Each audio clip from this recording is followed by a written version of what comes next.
Okay, ഇപ്പൊ കേൾക്കാൻ പറ്റുന്നുണ്ടല്ലേ? Okay, thank you.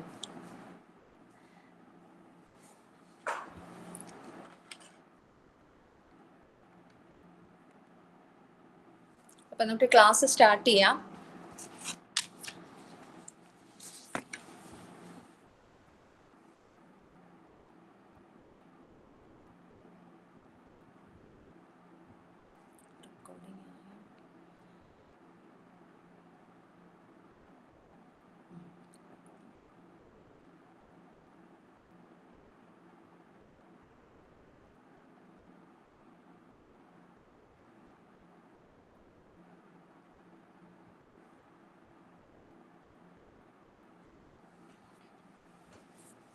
അപ്പോൾ ക്ലാസ് സ്റ്റാർട്ട് ചെയ്യാം.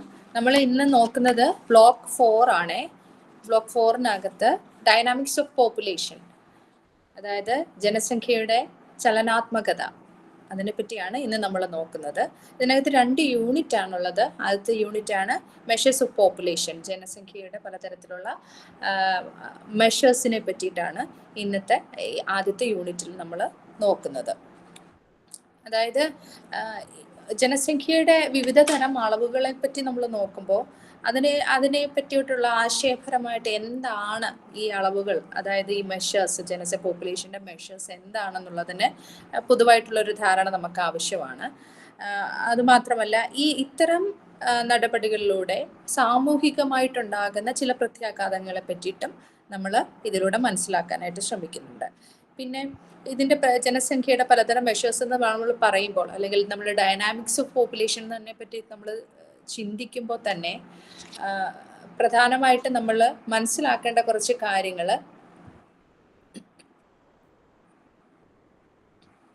എന്തൊക്കെയാണ്. അതായത് ചലനാത്മകത എന്ന് പറയുമ്പോൾ മാറ്റങ്ങൾ ഉണ്ടാകാനായിട്ട് കാരണമാകുന്ന ചില കാര്യങ്ങളാണല്ലോ. അപ്പം അതെന്തൊക്കെയാണെന്നുള്ളത് നമ്മൾ മനസ്സിലാക്കണം. പ്രധാനമായിട്ടും ഫെർട്ടിലിറ്റി, മോർട്ടാലിറ്റി തുടങ്ങിയ കാര്യങ്ങളൊക്കെ. അത് മൈഗ്രേഷൻ ആകാം, പോപ്പുലേഷൻ ഗ്രോത്ത് ആകാം. ഇതെല്ലാം ഒരു പോപ്പുലേഷനിൽ മാറ്റങ്ങൾ ഉണ്ടാകാൻ സാധ്യതയുള്ള, അതിൻ്റെ ഗ്രോത്തിനെ ആയിക്കോട്ടെ, ഡെവലപ്മെൻ്റ് ആയിക്കൊള്ളട്ടെ, പ്രോഗ്രസ് ആയിക്കൊള്ളട്ടെ, ചേഞ്ചസ് ആയിക്കൊള്ളട്ടെ, ഇതെല്ലാം കൊണ്ടുവരുന്ന കാരണമാകുന്ന ചില കാര്യങ്ങൾ ഉണ്ടാവുമല്ലോ. അതിനെപ്പറ്റിയാണ് നമ്മൾ ഈ ഒരു ഭാഗത്ത് നമ്മൾ ചർച്ച ചെയ്യുന്നത്. അതായത് പ്രധാനമായിട്ട് ഫെർട്ടിലിറ്റി, അതായത് മരണനിരക്ക്, അല്ലെങ്കിൽ മോർട്ടാലിറ്റി, മരണനിരക്ക്, ഫെർട്ടിലിറ്റി, മോർട്ടാലിറ്റി, അതുപോലെ തന്നെ ഫീക്കൻഡിറ്റി തുടങ്ങിയ ചില കാര്യങ്ങളെ പറ്റിയാണ് നമ്മൾ ഇതിനകത്ത് നോക്കുന്നത്. പറയുന്നത് കേൾക്കാൻ പറ്റുമെന്നാണ് വിശ്വസിക്കുന്നത്. എനിക്ക് ഇടയ്ക്ക് സൗണ്ട് എൻ്റെ തന്നെയാണോ എന്നറിയില്ല, കേൾക്കുന്നുണ്ട്. ഹലോ മാഡം, ഇത് BA സോഷ്യോളജി ആണോ? മാഡം, ഇത് BA സോഷ്യോളജി ക്ലാസ് ആണോ? അതെ അതെ അതെ. ഓക്കെ. BA സോഷ്യോളജിയുടെ പോപ്പുലേഷൻ സ്റ്റഡീസ് ആണേ. Okay okay. Population studies block 4 അല്ലേ? അതെ അതെ, ബ്ലോക്ക് 4.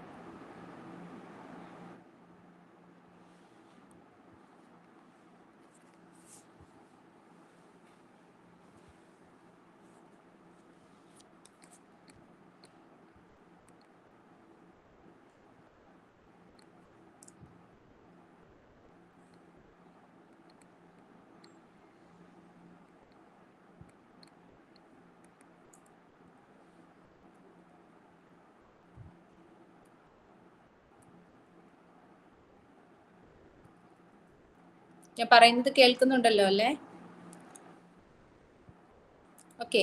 അപ്പൊ നമ്മൾ ഈ കേൾക്കുന്നുണ്ട് മാഡം. സൗണ്ട് വളരെ കുറവാണ്. ഓക്കെ, എന്തൊക്കെയോ ഇഷ്യൂസ് ഉണ്ട്. ഈ ഒരു ടെക്നിക്കൽ എറർ ആണേ. പറയുന്നത് വ്യക്തമാകുന്നുണ്ടോ?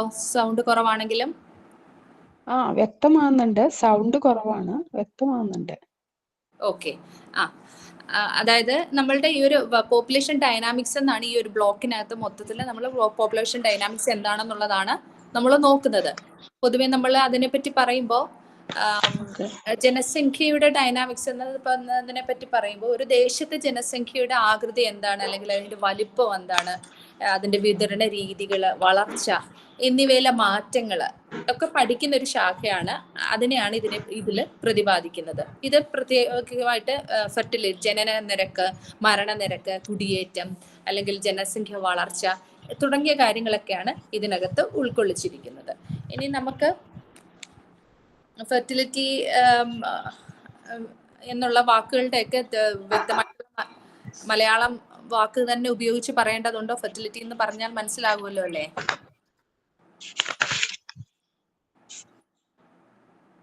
ഓക്കെ, എനിവേ ഫെർട്ടിലിറ്റി അതായത് ജനന നിരക്ക് അല്ലെങ്കിൽ മരണനിരക്ക് തുടങ്ങിയ കാര്യങ്ങളെ പറ്റിയിട്ടൊക്കെയാണ് ഇതിനകത്ത് പറയുന്നുണ്ട്. അപ്പോൾ ഇത്തരം കാര്യങ്ങളെ പറ്റിയുള്ള ആശയങ്ങൾ നമ്മൾ മനസ്സിലാക്കണം. അത് മാത്രമല്ല അവയെ സ്വാധീനിക്കുന്ന ഇതിനോടൊപ്പം തന്നെ അടിസ്ഥാനപരമായിട്ടുള്ള അറിവുകൾ നമുക്ക് ജനസംഖ്യാ ശാസ്ത്രപരമായിട്ടോ അല്ലെങ്കിൽ ഡെമോഗ്രാഫിക് ആൻഡ് ബയോളജിക്കൽ ടേംസിനെ പറ്റിയിട്ടുള്ള അടിസ്ഥാനപരമായിട്ടുള്ള അറിവുകൾ നമുക്ക് ഇതിനകത്തുനിന്ന് ലഭിക്കേണ്ടതുണ്ട്.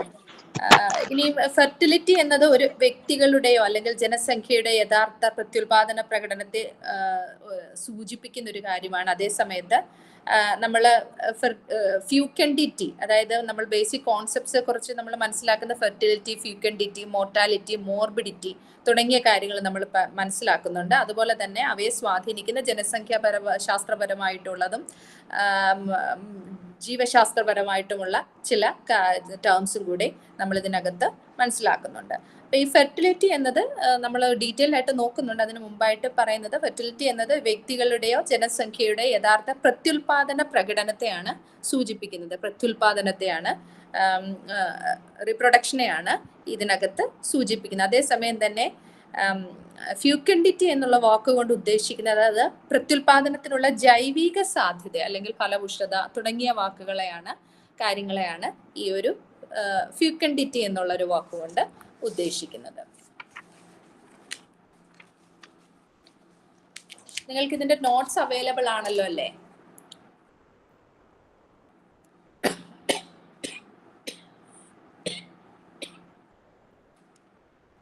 നോട്ട്സ് ഉണ്ട് എന്ന് ഞാൻ മനസ്സിലാക്കുന്നു. ഓക്കെ, ഇനി മരണനിരക്ക് എന്ന് പറയുന്നത് ഒരു സംഖ്യക്കുള്ളിലെ മരണനിരക്ക് കൂടാതെ രോഗാവസ്ഥ, അതുപോലെ തന്നെ അതിന്റെ വ്യാപനവുമായി ബന്ധപ്പെട്ടിരിക്കുന്ന കാര്യങ്ങൾ, ഇതെല്ലാം ജനസംഖ്യയുടെ ഈ ചലനാത്മകതയെ, ഈ ഡൈനാമിക്സിനെ ഗണ്യമായിട്ട് രൂപപ്പെടുത്തുന്ന ഒരു കാര്യങ്ങളാണ് ഈ മോർട്ടാലിറ്റി, മോർബിഡിറ്റി, അതുപോലെ തന്നെ ഫെർട്ടിലിറ്റി. ഇതെല്ലാം തന്നെ ഈ ജനസംഖ്യയുടെ ചലനാത്മകയെ ഗണ്യമായിട്ട് രൂപപ്പെടുത്തുന്ന ചില കാര്യങ്ങളാണ്. ഈ വിഷയങ്ങളിലേക്ക് നമ്മൾ കടക്കുന്നതിന് മുമ്പ് അടിസ്ഥാനപരമായിട്ട് നമുക്ക് ഈ പ്രത്യുൽപാദന സംവിധാനങ്ങളുമായിട്ടുള്ള ഒരു പരിചയം ആവശ്യമാണ്. അതുകൊണ്ട് ജനന നിരക്ക്, മരണനിരക്ക്, ആയുർദൈർഘ്യം തുടങ്ങിയ ജനസംഖ്യാ സൂചകങ്ങളുടെ ഒരു ധാരണയും കൂടെ നമുക്ക് ആവശ്യമാണ്. ഇതിനെ നമുക്ക് പോപ്പുലേഷൻ മെട്രിക്സ് എന്ന് നമ്മൾ പൊതുവെ പറയുന്ന കാര്യങ്ങളാണ് ഇവയൊക്കെ തന്നെ. ജനന നിരക്ക്, മരണനിരക്ക്, ആയുർദൈർഘ്യം തുടങ്ങിയ കാര്യങ്ങളൊക്കെ. അപ്പോൾ സാമൂഹിക, സാമ്പത്തിക, പാരിസ്ഥിതിക അല്ലെങ്കിൽ സാംസ്കാരിക ഘടകങ്ങൾ ആരോഗ്യത്തെയും പുനരുൽപാദനത്തെയും എങ്ങനെ സ്വാധീനിക്കുന്നു എന്ന് നമ്മൾ ഈ മെട്രിക്സിലൂടെ മനസ്സിലാക്കുന്നുണ്ട്. ഏതൊക്കെയാണ് സാമൂഹികമായിട്ടുള്ള, സാമ്പത്തികമായിട്ടുള്ള, പാരിസ്ഥിതിക അല്ലെങ്കിൽ സാംസ്കാരിക ഘടകങ്ങൾ ആരോഗ്യത്തെയും പുനരുൽപാദനത്തെയും എങ്ങനെ സ്വാധീനിക്കുന്നു എന്ന് മനസ്സിലാക്കുന്നത് ഈ തരം പോപ്പുലേഷൻ മെട്രിക്സിന്റെ സ്വാധീനം വിലയിരുത്തുന്നതിലൂടെ നമുക്ക് മനസ്സിലാക്കാനായിട്ട് സാധിക്കും. ഇനി ആഗോളപരമായിട്ടുള്ള ആരോഗ്യ പ്രശ്നങ്ങളെ കുറിച്ചുള്ള അവബോധം, ജനസംഖ്യാ പഠനത്തിലെ ചരിത്രപരമായ പ്രവണതകൾ, പൊതുജന ആരോഗ്യ സംരംഭങ്ങളുടെ പങ്ക് എന്നിവയെ ഒരു പ്രായോഗിക പശ്ചാത്തലം നമുക്ക് നൽകുന്ന കാര്യങ്ങളാണ്. പിന്നെ അടിസ്ഥാന സ്ഥിതി വിവര കണക്ക്, സാക്ഷരതയും ഒക്കെ ഇതിന് നമ്മളെ സഹായിക്കുന്ന കാര്യങ്ങളാണ്. കാരണം ഈ വിഷയങ്ങൾ പലപ്പോഴും നമുക്ക് പിന്നെ ഡേറ്റ ലഭിക്കുന്നതും ഇത്തരത്തിലുള്ള രീതികളിൽ കൂടെ തന്നെയാണ്. ഇനി ജനസംഖ്യ വളർച്ചയെയും ഫെർട്ടിലിറ്റിയും മരണനിരക്കും എങ്ങനെ സ്വാധീനിക്കുന്നുവെന്ന്, അതുപോലെ തന്നെ ആരോഗ്യ പരിപാലനം, വിദ്യാഭ്യാസം, ജീവിതശൈലി, ഈ ചലനാത്മക രൂപപ്പെടുത്തുന്നതിനുള്ള നയം തുടങ്ങിയ ഘടകങ്ങളുടെ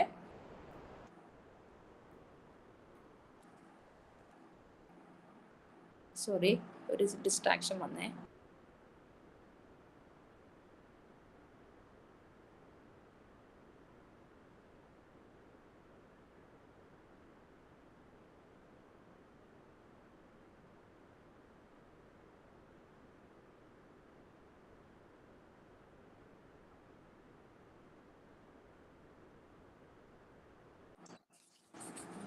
ഓക്കെ, അപ്പം നമ്മൾ ഇന്നത്തെ ഇതിൽ പ്രത്യേകമായിട്ട് പറഞ്ഞതുപോലെ തന്നെ ഈ പോപ്പുലേഷൻ മെട്രിക്സ് എന്ന് പറഞ്ഞ കുറച്ച് കാര്യങ്ങളുണ്ടല്ലോ, ഇത് മേജർ കോമ്പോണൻസ് ആണ് ശരിക്കും ഈ ജനസംഖ്യ പഠനത്തിൽ.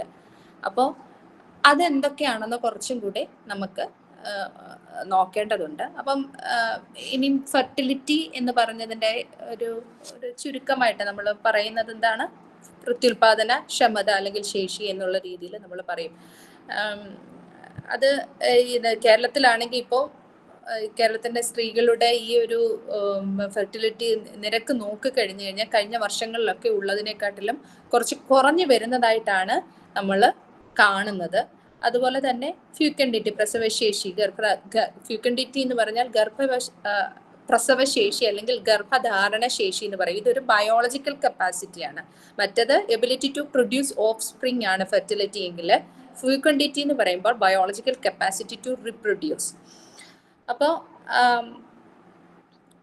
ഇത് തമ്മിൽ പരസ്പരം നമ്മൾ ഇന്റർചേഞ്ചബിൾ ആണ് ഇത് യൂസ് ചെയ്യുന്നത്. ശരിക്കും ഒരു ബയോളജിക്കൽ ഒരു ഡോക്ടേഴ്സ് ഉപയോഗിക്കുന്ന രീതിയല്ല ഒരു ജനസംഖ്യയെ പറ്റി പഠിക്കുന്ന ആൾക്കാർ, ശാസ്ത്രജ്ഞർ ഉപയോഗിക്കുന്ന ഈ വാക്കുകൾ.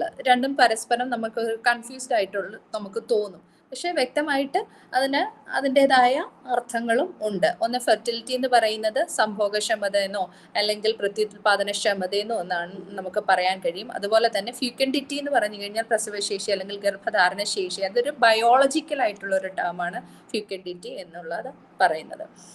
ഇനി അത് ഒരു സ്ത്രീയുടെ ഗർഭധാരണ ശേഷി തുടങ്ങിയ കാര്യങ്ങൾ എന്നൊക്കെ പറയുന്നത് അവരുടെ ആരോഗ്യസ്ഥിതി, അതുപോലെ തന്നെ അവരുടെ ജീവിത രീതികൾ, ജീവിത ശൈലി തുടങ്ങിയ കാര്യങ്ങളെയൊക്കെ ആശ്രയിച്ചാണ് ഈ ഫെർട്ടിലിറ്റി, ഫ്യൂക്കൻഡിറ്റി തുടങ്ങിയ കാര്യങ്ങളൊക്കെ ബന്ധപ്പെട്ടിരിക്കുന്നത്. ഇനി മോർട്ടാലിറ്റി, മരണനിരക്ക് എന്ന് പറയാം, അല്ലെങ്കിൽ ഡെത്ത് റേറ്റ് എന്ന് പറയുന്നത് മോർട്ടാലിറ്റി. ഇത് ഒരു എന്താ പറയുക, മരണനിരക്ക്. അതുപോലെ തന്നെ അത് പലതരത്തിലുണ്ടല്ലോ, ഇൻഫന്റ് മോർട്ടാലിറ്റി റേറ്റ്, അങ്ങനെ പല തരത്തിലും. കുഞ്ഞുങ്ങളുടെ ശിശുമരണ നിരക്കാണെങ്കിൽ അതിന് ഇൻഫന്റ് മോർട്ടാലിറ്റി എന്ന് പറയും, നിരക്ക് റേറ്റ് എന്നുള്ളത്. പിന്നെ ഇന്ത്യയിലെ ശിശുമരണ നിരക്ക് കഴിഞ്ഞ ദശകങ്ങളിൽ നിന്നും ഇപ്പോൾ കുറച്ച് മാറ്റം വന്നിട്ടുണ്ട്. എന്നാലും കേരളത്തെ വെച്ച് കമ്പയർ ചെയ്യുവാണെങ്കിൽ കേരളത്തിൻ്റെ റേറ്റ് വളരെ കൂടുതലാണ്. മരണനിരക്ക് കുറവാണ്. അതായത് നമ്മളുടെ ഒരു സോഷ്യൽ ഡെവലപ്മെൻറ്റിൻ്റെ ഭാഗമായിട്ട് നമ്മുടെ ഹെൽത്ത് സെക്ടറൊക്കെ കുറച്ച് വളരെയധികം മെച്ചപ്പെട്ട് നിൽക്കുന്നത് കൊണ്ട് തന്നെ നമ്മളുടെ സോഷ്യൽ ഡെവലപ്മെൻറ്റ് വളരെയധികം മുൻനിരയിലായതുകൊണ്ടും ഇതിൻ്റെ നിരക്കുകളിലൊക്കെ വളരെയധികം വ്യത്യാസം അതായത് മറ്റ് രാജ്യങ്ങളിലെ അല്ലെങ്കിൽ വികസിത രാജ്യങ്ങളിലോട് കിടപിടിക്കുന്ന തരത്തിലുള്ള നിരക്കുകളാണ് നമ്മളുടെ സോഷ്യൽ ഡെവലപ്മെൻറ്റിൽ കേരളത്തിൽ കാണാൻ സാധിക്കുന്നത്. പക്ഷേ ഇന്ത്യയിലെ മറ്റുള്ള സ്റ്റേറ്റുകളിൽ അങ്ങനെയല്ല, അതിൽ ഒരുപാട് വ്യത്യാസമുണ്ട്. ഇനി മോർബിഡിറ്റി എന്ന് പറയുന്നത് ശരിക്കും ഒരു രോഗബാധിത അവസ്ഥയാണ്. ശരിക്കും മോർബിഡ് എന്ന് പറയുന്ന വ്യക്തികൾക്ക് അവർ കുറച്ച് ഡിപ്പെൻഡൻസ് ആണ്, മറ്റുള്ളവരെ ആശ്രയിച്ച് കഴിയുന്ന ആൾക്കാരായിരിക്കും ഈ മോർബിഡായിട്ടുള്ള ആൾക്കാർ. അതായത് റേറ്റ് അല്ലെങ്കിൽ കണ്ടീഷൻ ഓഫ് ബീങ് ഡിസീസ്ഡ്, രോഗത്താൽ ബാധിക്കപ്പെട്ടിരിക്കുന്ന ആൾക്കാരെയാണ് ഈ മോർബിഡായിട്ടുള്ള ആൾക്കാർ. കോവിഡിനൊക്കെ ശേഷമാകുമ്പം സാധാരണഗതിയിൽ മറ്റുള്ളതിനൊക്കെ അപേക്ഷിച്ച് നല്ല ആരോഗ്യമായിട്ടുള്ള ഇൻഡിപെൻഡൻ്റ് ആയിട്ടുള്ള പോപ്പുലേഷൻ എന്ന് പറയുന്നത് ഒരു സ്വന്തമായിട്ട് ജോലി ചെയ്ത് മറ്റുള്ളവരെ ആശ്രയിക്കാതെ നിൽക്കുന്നൊരു പോപ്പുലേഷൻ ആണല്ലോ. അങ്ങനെയുള്ള ആൾക്കാർ പോലും ഒരുപക്ഷെ മോർബിഡായിട്ട് കൂടുതലായിട്ട് ഈ കോവിഡിന് ശേഷം കാണപ്പെടുന്നുണ്ട്. അപ്പം അങ്ങനെ പഠനങ്ങളൊക്കെ സൂചിപ്പിക്കുന്നുണ്ട് കോവിഡിന് ശേഷം മനുഷ്യരുടെ രോഗബാധ നിരക്ക്, മോർബിഡിറ്റി റേറ്റ് കൂടുന്നതായിട്ട് കാണുന്നുണ്ട്. അപ്പോൾ ഇതെല്ലാം ഇതിൻ്റെ ഒരു പോപ്പുലേഷൻ്റെ ചലനാത്മകതയെ ബാധിക്കുന്നതാണെന്നൊരു വ്യക്തമായിട്ട് നമ്മൾ ആ ഒരു വേർഡിനെ പറ്റി നോക്കുമ്പോൾ തന്നെ നമുക്ക് മനസ്സിലാവുന്നുണ്ട്.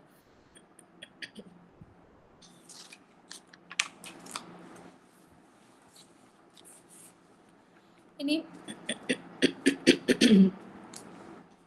നമുക്ക് നമുക്ക് നമ്മൾ നോക്കിയല്ലോ, ജനസംഖ്യയുടെ സ്വഭാവം മനസ്സിലാക്കുന്നതിന്, അതിന്റെ ചലനാത്മകതയെ പറ്റി അറിയുന്നതിന് ഫെർട്ടിലിറ്റി, ഫ്യൂക്കൻഡിറ്റി, മരണം, രോഗബാധ എന്നീ ധാരണകൾ നമുക്ക് ആവശ്യമാണെന്നുള്ളത്. ഇത് നമുക്ക് അറിയാമെങ്കിൽ നമുക്ക് കുറച്ചും കൂടി ഇതിനെ പറ്റിയുള്ള ഒരു അറിവ് നമ്മൾക്കുണ്ടെങ്കിൽ എന്താണ് ജനസംഖ്യയുടെ ഗുണനിലവാരം മനസ്സിലാക്കുന്നതിന് എന്താണ് ഇപ്പം നമ്മുടെ ജനസംഖ്യയെ പറ്റി പഠിക്കുന്നു എന്ന് പറഞ്ഞു, ജനസംഖ്യയെ പറ്റി എന്നതാ പഠിക്കാനുള്ള? ജനങ്ങളുണ്ട്, അതിനെപ്പറ്റി മാത്രമാണോ? എന്തെല്ലാം കാര്യങ്ങളുണ്ട് അല്ലേ? അതുമായി ബന്ധപ്പെട്ട് വരുന്നത് എന്താണ്? അതിൻ്റെ പോപ്പുലേഷൻ സൈസ് ആകാം, അതിൻ്റെ കോമ്പോസിഷൻ ആകാം, അതിൻ്റെ ഡിസ്ട്രിബ്യൂഷൻ ആകാം, അങ്ങനെ പലതരം കാര്യങ്ങളാണ് നമ്മൾ അതിനകത്തുനിന്ന് മനസ്സിലാക്കാനുള്ളത്. അപ്പോൾ ഇതിനെപ്പറ്റിയുള്ള ഒരു പൊതുവായുള്ള ധാരണ നമുക്ക് വ്യക്തമായിട്ട് മനസ്സിലാക്കുന്നത് ഇത്തരത്തിലുള്ള മെഷേഴ്സിലൂടെയാണ്, പോപ്പുലേഷൻ മെഷേഴ്സിലൂടെയാണ് വളരെ വ്യക്തമായിട്ട് നമുക്ക് ഇപ്പം എന്താണ് അതിൻ്റെ സ്ഥിതി എന്ന് നമുക്ക് മനസ്സിലാക്കാൻ പറ്റുന്നത്.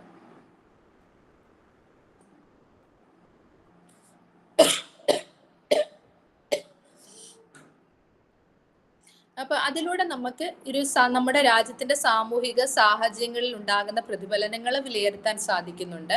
അതുപോലെ തന്നെ ഒരു രാജ്യത്തിന്റെ യഥാർത്ഥ അവസ്ഥ അറിയണമെങ്കിൽ അവിടുത്തെ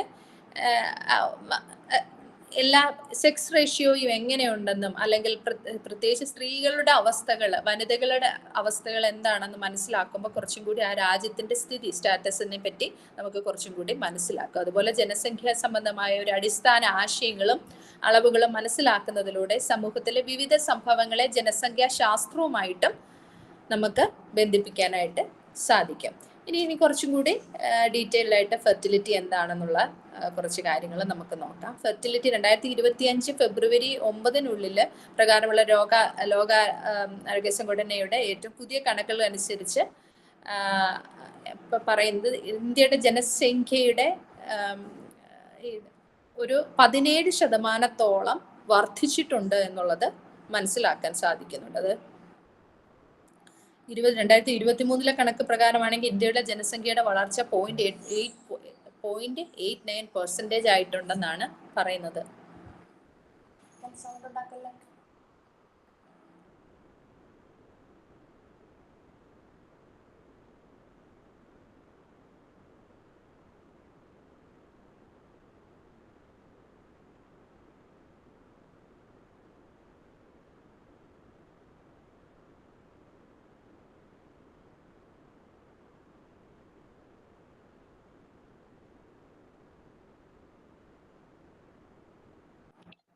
ഓക്കെ, അപ്പം ഇനി ഫെർട്ടിലിറ്റിയുടെ നിർവചനം എന്താണെന്ന് നോക്കാം. എന്താണ് ഫെർട്ടിലിറ്റി എന്നതുകൊണ്ട് ഉദ്ദേശിക്കുന്നത്? ഫെർട്ടിലിറ്റി എന്നത് ഒരു വ്യക്തിക്ക് അല്ലെങ്കിൽ ദമ്പതികൾക്ക്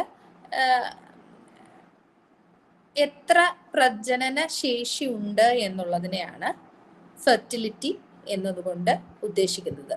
അതായത് സ്വാഭാവികമായിട്ടുള്ള ഇന്റർകോഴ്സിലൂടെ തന്നെ ഗർഭധാരണത്തിനുള്ള സാധ്യത എത്രത്തോളം ഉണ്ട് എന്നുള്ളതാണ് ഈ ഫെർട്ടിലിറ്റി കൊണ്ട് ഉദ്ദേശിക്കുന്നത്. ആരോഗ്യപരമായി സാധാരണ ഒരു സ്ത്രീക്ക് സ്ഥിരമായ ഇന്റർകോഴ്സിലൂടെ ഒരു വർഷത്തിനുള്ളിൽ ഗർഭം ധരിക്കാനുള്ള സാധ്യത 90% വരെ ഉണ്ടെന്നാണ് പറയുന്നത്. ഇതിൽ കൃത്യമായി നടക്കാൻ സാധ്യതയുള്ള, അതായത് സ്പേമും ഓവും തമ്മിലുള്ളതിൽ സ്വാഭാവികമായിട്ടുള്ള ശാരീരികമായ പ്രവർത്തനങ്ങളിലൂടെ ഇത് എത്രത്തോളം ഒരു വർഷത്തിനുള്ളിൽ എത്ര നടക്കുന്നു എന്നുള്ളതാണ്. ഒരു വർഷം കൊണ്ട് കണ്ടിന്യൂസ് ആയിട്ടാണെങ്കിൽ എങ്ങനെ എത്രത്തോളം ഒരു ഫെർട്ടിലിറ്റി ഒരു സ്ത്രീക്ക് ഉണ്ട് എന്നുള്ളതാണ്, അല്ലെങ്കിൽ പുരുഷനാണെങ്കിൽ ഇതുണ്ട് എന്നുള്ളതാണ് ഫെർട്ടിലിറ്റി കൊണ്ട് ഉദ്ദേശിക്കുന്നത്. ഇനി ഫെർട്ടിലിറ്റിയുമായി ബന്ധപ്പെട്ടിരിക്കുന്ന പ്രധാന ആശയങ്ങൾ എന്താണെന്നുള്ളത് ഞാൻ കുറച്ചുകൂടെ ഡീറ്റെയിൽഡ് ആക്കണം എന്നുണ്ടെങ്കിൽ പറയണേ.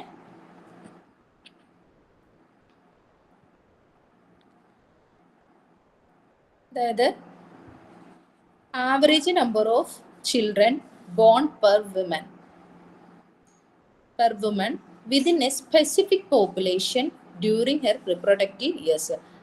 ഒരു വ്യക്തി, ഒരു വിമന്റെ ആണെങ്കിൽ റിപ്രൊഡക്റ്റീവ് ഇയേഴ്സിൽ ആവറേജ് ഒരു വർഷം, അതായത്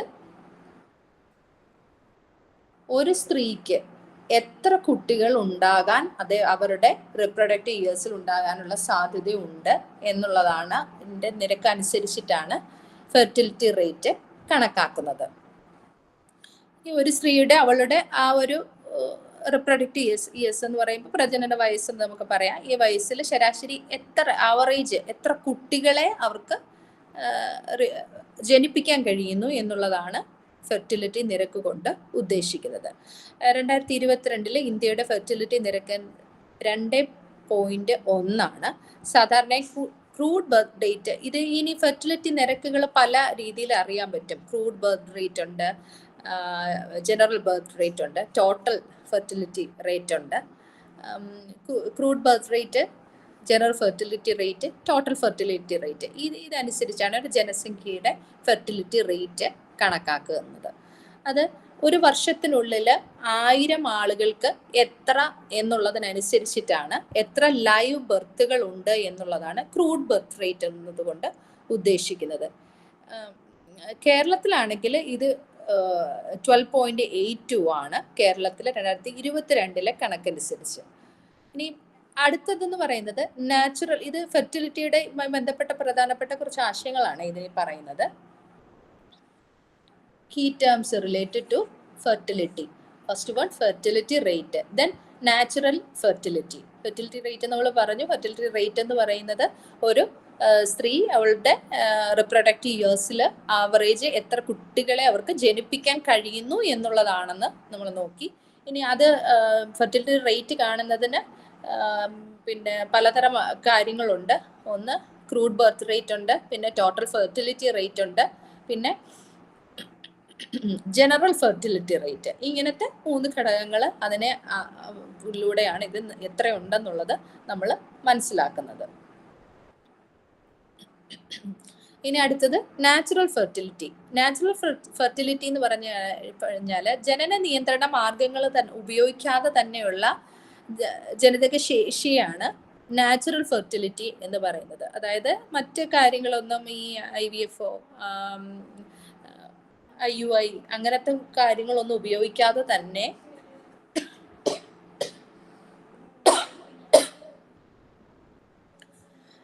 ഉള്ള ഒരു സ്ത്രീക്കുള്ള ജനിതക ശേഷിയാണ് എന്ത് നാച്ചുറൽ ഫെർട്ടിലിറ്റി എന്ന് പറയുന്നത്. സ്വാഭാവികമായിട്ടുള്ള ഇന്റർകോഴ്സിലൂടെ ഉണ്ടാകുന്ന ആ ഒരു ശേഷിയാണ്, ജനിതക ശേഷിയാണ് എന്ത് പറയുന്നത്, നാച്ചുറൽ ഫെർട്ടിലിറ്റി എന്നതുകൊണ്ട് ഉദ്ദേശിക്കുന്നത്. ഇനി ഇൻഫെർട്ടിലിറ്റി എന്ന് പറഞ്ഞാൽ വന്ധ്യത എന്നൊക്കെ നമ്മൾ പറയുമല്ലോ. ഫെർട്ടിലിറ്റി എന്ന് പറഞ്ഞാൽ എന്താ? സ്ഥിരമായ ഇന്റർകോഴ്സിലൂടെ തന്നെ ഒരു വർഷത്തിനുള്ളിൽ ഗർഭം ധരിക്കാനായിട്ട് കഴിയുന്നില്ലെങ്കിൽ അതിനെ ഇൻഫെർട്ടിലിറ്റി എന്ന് പറയും.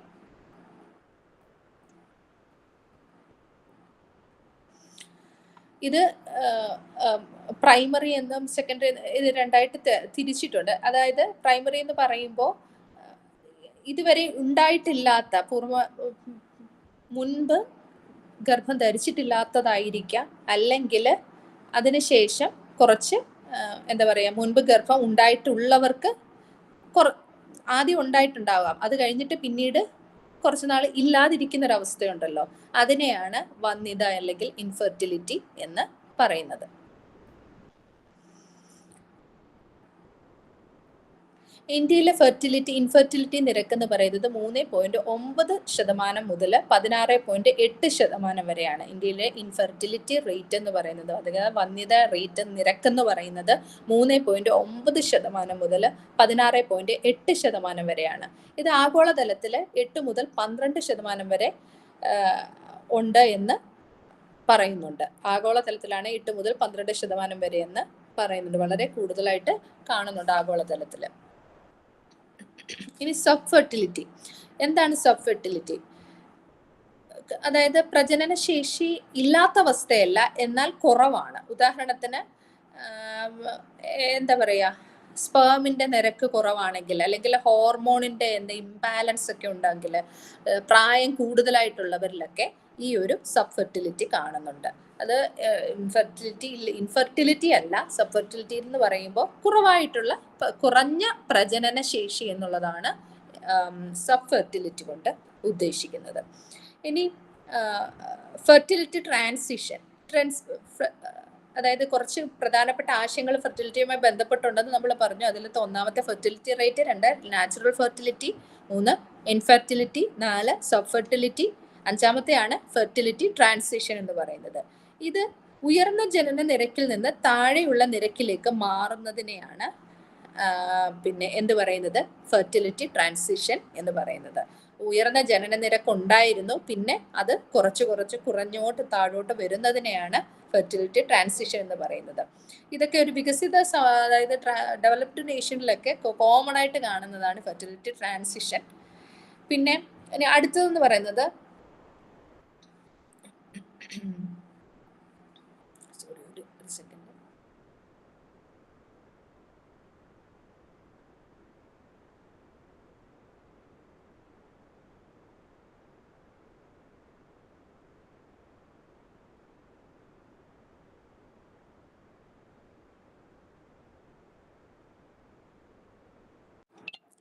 അടുത്തത് അസിസ്റ്റഡ് റിപ്രൊഡക്റ്റീവ് ടെക്നോളജീസ്, ART എന്ന് പറയും. അസിസ്റ്റഡ് റിപ്രൊഡക്റ്റീവ് ടെക്നോളജീസ് എന്ന് പറഞ്ഞു കഴിഞ്ഞാൽ മെഡിക്കൽ ടെക്നിക്സ് ഒക്കെ അല്ലെങ്കിൽ എയ്ഡ് ഉപയോഗിച്ചിട്ട്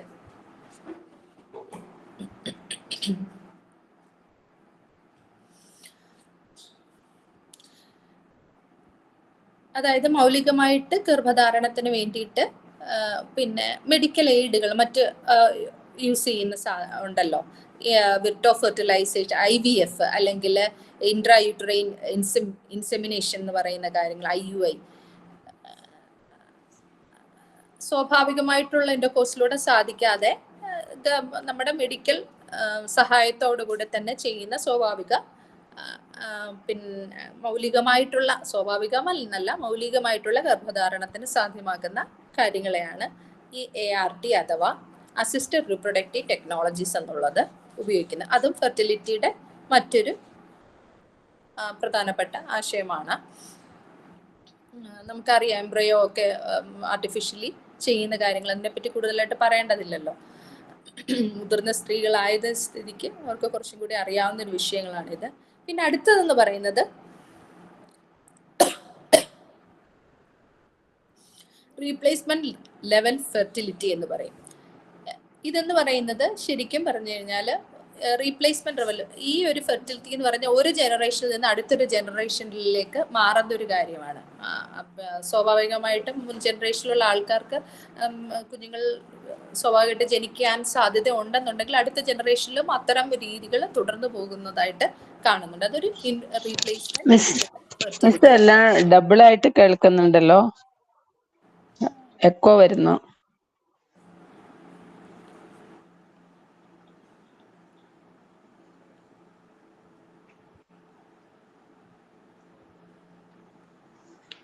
നോക്കാമേ.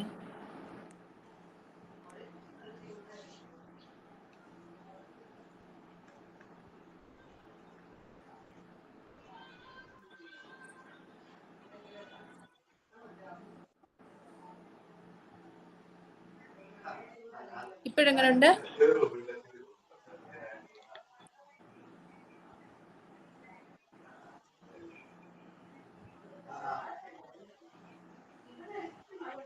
ഇതാരാണ് സെയ്റ കരീം എന്ന് പറഞ്ഞ് കയറിയത്? നിങ്ങളുടെ കൂടെ ഉള്ള ആളാണോ സെയ്റ കരീം? അറിയില്ല, ക്ലാസ്സിലുള്ളതല്ലേ? ആണെന്ന് തോന്നുന്നു.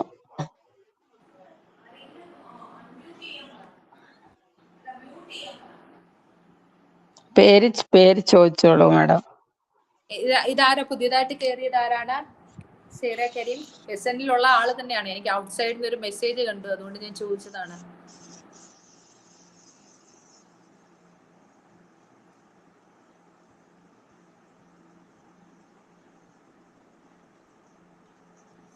ഓക്കെ, ഞാൻ പറയുന്ന ആശയം വ്യക്തമാവുന്നുണ്ടല്ലോ അല്ലേ? ആവുന്നുണ്ട് മാഡം.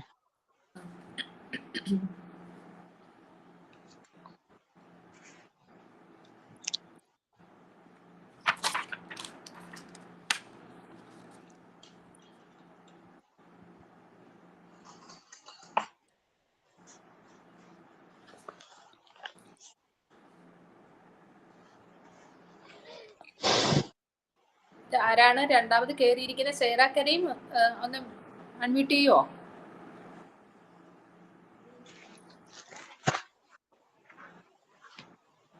Yes ma'am.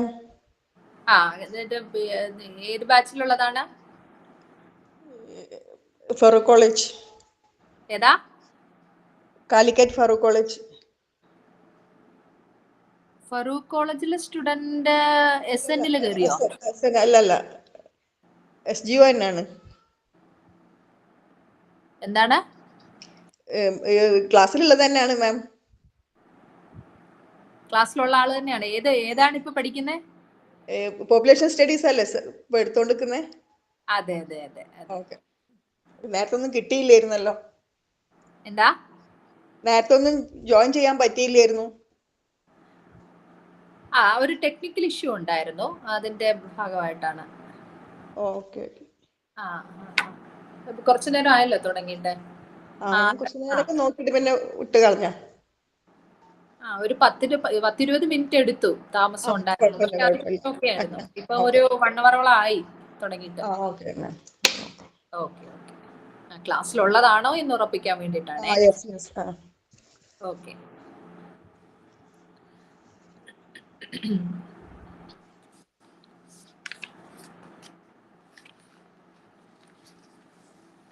മ്യൂട്ട് ആക്കാം, വേറെ ശബ്ദങ്ങളൊക്കെ വരും, അതാണ്. ഓക്കെ, മ്യൂട്ട് ചെയ്തോളൂ. ഓക്കെ, അടുത്തതാണ് പാരിറ്റി എന്നുള്ളത്. ഒരു സ്ത്രീ എത്ര പ്രാവശ്യം കുഞ്ഞിനെ പ്രസവിക്കുന്നു എന്നുള്ളതാണ് പാരിറ്റി എന്നുള്ളത്. ആദ്യത്തെ പ്രസവത്തെയാണ് ഫസ്റ്റ് പാരിറ്റി എന്നും, രണ്ടാമത്തെ പ്രസവത്തെ സെക്കൻഡ് പാരിറ്റി എന്നിങ്ങനെയുള്ള എത്ര പ്രാവശ്യം ഒരു കുഞ്ഞിനെ ഒരു സ്ത്രീ പ്രസവിക്കുന്നു എന്നുള്ളതിനെയാണ് പാരിറ്റി എന്നതുകൊണ്ട് ഇവിടെ സംബോധന ചെയ്യുന്നത്. ഇനി സ്റ്റിൽ ബർത്ത്, 28 ആഴ്ച ഗർഭകാലത്തിന് ശേഷവും പ്രസവത്തിന് തൊട്ട് മുമ്പ് കുഞ്ഞ് മരിക്കുന്ന ഒരവസ്ഥയുണ്ടല്ലോ, അതിനെയാണ് സ്റ്റിൽ ബർത്ത് എന്ന് പറയുന്നത്. 28 ആഴ്ചയോളം ഗർഭകാലം ഉണ്ടായിരുന്നു, പക്ഷെ പ്രസവത്തിന് തൊട്ട് മുമ്പ് കുഞ്ഞ് മരിക്കുന്നു. ഇതിനെയാണ് സ്റ്റിൽ ബർത്ത് എന്ന് പറയുന്നത്. ഒരു 2016-2021 കാലയളവിൽ 1000 പ്രസവങ്ങൾക്ക് 9.7 എന്നുള്ള കണക്കാണ് ഇന്ത്യയിൽ ഈ ഒരു സ്റ്റിൽ ബർത്തിന്റെ റേറ്റ്. ഇനി ലൈവ് ബർത്ത് എന്ന് പറഞ്ഞാൽ അറിയാമല്ലോ, കുഞ്ഞ് പ്രസവശേഷം കുഞ്ഞിന് ഹാർട്ട് ബീറ്റ് ഉള്ള ഒരവസ്ഥ, അതായത് ജീവനുള്ള ഒരവസ്ഥയാണ് ലൈവ് ബർത്ത് എന്ന് പറയുന്നത്. നാച്ചുറൽ ആയിട്ടുള്ള ജീവനോടെയുള്ള ഒരു വ്യക്തിക്ക് ഉണ്ടാകേണ്ട എല്ലാ കാര്യങ്ങളും കൂടെ തന്നെ ഹൃദയമിടിപ്പ്, ശ്വാസം തുടങ്ങിയ ലക്ഷണങ്ങൾ കാണിക്കുന്ന ആ ഒരു കുഞ്ഞിനെയാണ്, അല്ലെങ്കിൽ ആ പ്രസവത്തെയാണ് ലൈവ് ബർത്ത് എന്ന് പറയുന്നത്. കുഞ്ഞ് ജനിച്ച ശേഷം അതിനൊരു ജീവന്റെ ലക്ഷണങ്ങൾ കാണിക്കുന്നുണ്ടെങ്കിൽ അത് ലൈവ് ബർത്ത് എന്ന് പറയാം. ഉദാഹരണത്തിന് കുഞ്ഞ് ജനിച്ച ഉടനെ ചിലപ്പോൾ കരയത്തില്ലേ, അപ്പോൾ കരഞ്ഞു കഴിയുമ്പോഴത്തേക്ക് അത് കുറച്ചൊക്കെ ഒന്ന് ഓക്കെ ആയി മാറും. ചിലപ്പോൾ ശ്വാസം ഉണ്ടാവാം, ഹാർട്ട് ബീറ്റ് ഉണ്ടാവാം, ചിലപ്പോൾ കുഞ്ഞുങ്ങൾ കരയണം എന്നില്ല. അപ്പം അതിൻ്റെ നാച്ചുറൽ ആയിട്ടുള്ള പ്രോസസ്സൊക്കെ ഓക്കെ ആകാൻ വേണ്ടിയിട്ടാണ് കരയണമെന്ന് ഡോക്ടേഴ്സ് പറയുന്നത്. അപ്പോൾ അതുപോലെ തന്നെ അങ്ങനെ ശ്വാസവും ഹൃദയമെടുപ്പ് എല്ലാം ഉള്ള അവസ്ഥയോടുകൂടി കുഞ്ഞ് ജനിക്കുകയാണെങ്കിൽ അതിനെ ലൈവ് ബർത്ത് എന്നും പറയാം. ഈ 10 കാര്യങ്ങളാണ് ഇതിൻ്റെ പ്രധാനപ്പെട്ട ഈ ഫെർട്ടിലിറ്റിയുമായി ബന്ധപ്പെട്ട് നിൽക്കുന്ന ആശയങ്ങൾ. ഇനി ഫെർട്ടിലിറ്റിയെ ബാധിക്കുന്ന ചില ഘടകങ്ങളുണ്ട്, ഫാക്ടേഴ്സ് അഫക്റ്റിംഗ് ഫെർട്ടിലിറ്റി. അതെന്തൊക്കെയാണെന്നുള്ളത് നമുക്ക് നോക്കാം. പ്രധാനമായിട്ടുള്ളത് ബയോളജിക്കൽ ഫാക്ടേഴ്സ്, ജൈവ ഘടകങ്ങൾ. അതിനകത്ത് ഒന്നാമത്തത് ഏജ് ഒരു ഫാക്ടറാണ്. ഈ ബയോളജിക്കൽ ഫാക്ടേഴ്സിനകത്ത് ഏജ് ഒരു ഫാക്ടറാണ്. രണ്ടാമത്തെ ഹോർമോണൽ ഫങ്ഷൻസ് മറ്റൊരു ഫാക്ടറാണ്. അതായത് നമ്മളിപ്പോൾ നോക്കുന്നത് ഫാക്ടേഴ്സ് അഫക്റ്റിംഗ് ഫെർട്ടിലിറ്റിയാണ്. ഫെർട്ടിലിറ്റിയെ അല്ലെങ്കിൽ ഈ പ്രത്യുൽപാദനത്തെ ശേഷിയെ ബാധിക്കുന്ന ചില ഘടകങ്ങളെ പറ്റിയാണ് നമ്മൾ നോക്കുന്നത്. അതിൻ്റെ അകത്ത് ബയോളജിക്കൽ ഫാക്ടേഴ്സിനകത്ത് ഫസ്റ്റ് വൺ ബയോളജിക്കൽ ഫാക്ടേഴ്സ്, അതിനകത്ത് ഏജ് ഉൾപ്പെടുന്നുണ്ട്, ഹോർമോണൽ ഫങ്ഷൻസ് ഉൾപ്പെടുന്നുണ്ട്. ഒന്ന് ഏജ് എന്ന് നോക്കുകയാണെങ്കിൽ സ്ത്രീകളുടെ ജനനശേഷി വയസ്സിനെ ശരിക്കും ആശ്രയിച്ചിരിക്കുന്നു എന്നുള്ളത് ശരിയാണല്ലോ. ഒരു ആരോഗ്യമുള്ള ഒരു കുഞ്ഞിനെന്ന് പറഞ്ഞാൽ 35 വയസ്സിന് താഴെയുള്ള ഒരു സ്ത്രീക്കാണ് ആരോഗ്യമുള്ള ഒരു ഗർഭധാരണത്തിന് ലൈവ് ബർത്ത് നടത്താനായിട്ട് കഴിയുന്ന ഒരു പ്രായം എന്ന് പറയുന്നത്, ആരോഗ്യമുള്ള കുഞ്ഞിനെ പ്രസവിക്കാൻ പറ്റുന്ന ഒരവസ്ഥ എന്ന് പറയുന്നത് 35 വയസ്സിന് താഴെയാണ്. അതിനുശേഷം സ്ത്രീകളിൽ തന്നെ ഹോർമോണൽ ബാലൻസും മറ്റു കാര്യങ്ങളൊക്കെ സംഭവിക്കുന്നുണ്ട്. അതുകൊണ്ട് തന്നെ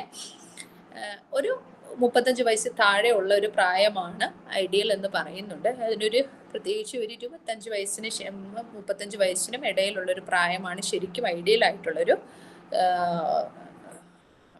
പ്രസവം കൺസീവ് ആകാനായിട്ടുള്ള ഒരു ഐഡിയൽ പ്രായം എന്ന് പറയുന്നത്. അതിനുശേഷം സംഭവിക്കുന്ന എന്താ വെച്ചാൽ ഗുണനിലവാരം കുറഞ്ഞു പോകുന്നുണ്ട്. ചെറുപ്പത്തിൽ അതൊന്നും ചിലപ്പോൾ മനസ്സിലാവുന്നില്ല. ഒരു 35 വയസ്സിന് ശേഷമുള്ളതാണ് ഇതിന്റെ ഗർഭധാരണ സാധ്യതയെ ബാധിക്കുന്നതായിട്ട് കൂടുതൽ മനസ്സിലാക്കാൻ സാധിക്കുന്നത്. അത് സ്ത്രീകളിൽ മാത്രമല്ല പുരുഷന്മാരിലും ആണെങ്കിലും അവരുടെ സ്പേമിന്റെ കൗണ്ട് കുറയുന്നതായിട്ട് പറയും. എഗ്ഗിന്റെ ക്വാളിറ്റി, സ്ത്രീകളിലുള്ള അണ്ടത്തിന്റെ ക്വാളിറ്റി, എഗ്ഗിന്റെ ക്വാളിറ്റി കുറയുന്നത് ഈ ഒരു 35 വയസ്സിന് ശേഷം വളരെ പ്രകടമായി കാണുന്നുണ്ട്.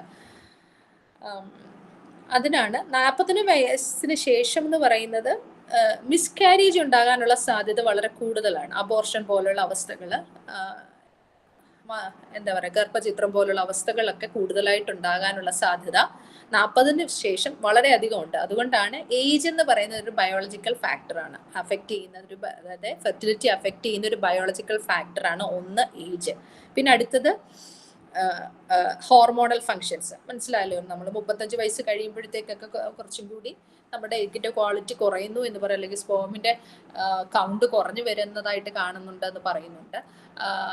മാത്രമല്ല 40 വയസ്സൊക്കെ കഴിയുമ്പോഴത്തേക്ക് നമ്മളുടെ ആ ഒരു മെനോപോസ് ഒക്കെ ഉണ്ടാവാനുള്ള സാധ്യത കൂടുതലാണ്. അപ്പോഴത്തേക്ക് അതിനു മുമ്പ് കുഞ്ഞുങ്ങൾ ഉണ്ടെങ്കിലല്ലേ പറ്റുള്ളൂ. അപ്പോൾ ഇതെല്ലാം ഒരു ബയോളജിക്കൽ ഫാക്ടറാണ്.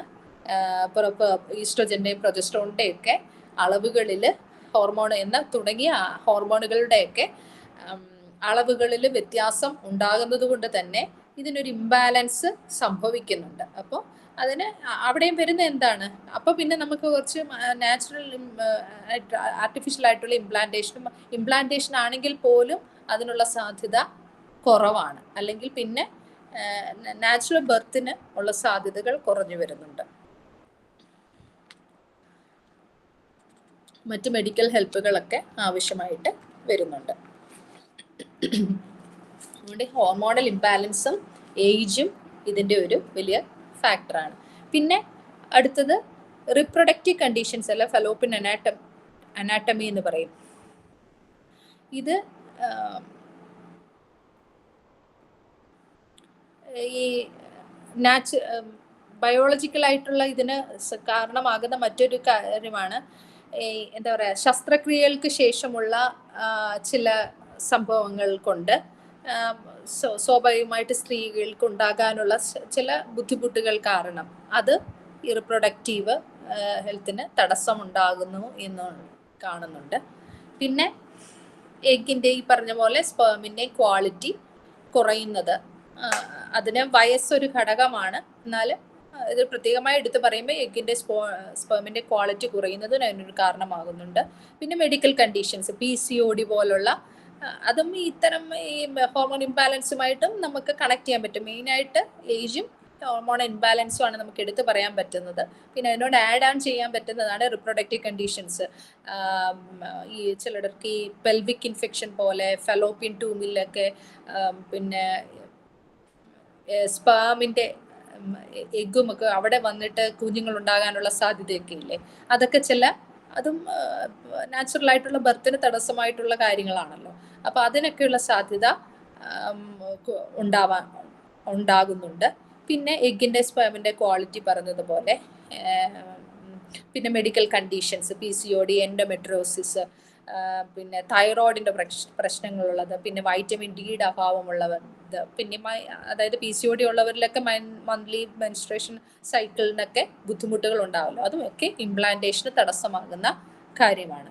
പിന്നെ പ്രീവിയസ് പ്രഗ്നൻസിയുടെ മുൻപ് ഉണ്ടായ ഗർഭവുമായി ബന്ധപ്പെട്ട് ഉള്ള അവസ്ഥകൾ, അതിന് ചിലർക്ക് മുൻപ് ഗർഭം ധരിച്ചിട്ടുള്ളവർക്ക് വീണ്ടും ഗർഭം ധരിക്കാൻ കൂടുതൽ സാധ്യത ഉള്ളവരുണ്ട്. പിന്നെ ചിലർക്കാണെങ്കിൽ അത് ബുദ്ധിമുട്ടായിട്ടും വരാനുള്ള സാധ്യതയുണ്ട്. കൂടുതലായിട്ടും പ്രീവിയസ് പ്രഗ്നൻസി ഉള്ളവർക്ക് കൂടുതൽ കുഞ്ഞുങ്ങൾ ഉണ്ടാകാനുള്ള സാധ്യത കൂടുതലായിരിക്കും എന്നാണ് കണക്കുകൾ പറയുന്നത്. എന്നാൽ അതിന് വേരിയേഷൻസ് ഉണ്ടാകുന്നുണ്ട്. അപ്പോൾ ഇതെല്ലാം ഒരു ബയോളജിക്കൽ ഫാക്ടേഴ്സ് ആണ്. അത് ഫെർട്ടിലിറ്റി അഫക്റ്റ് ചെയ്യുന്ന ബയോളജിക്കൽ ഫാക്ടേഴ്സ് ആണ്. ഇനി സോഷ്യൽ ഫാക്ടേഴ്സ്.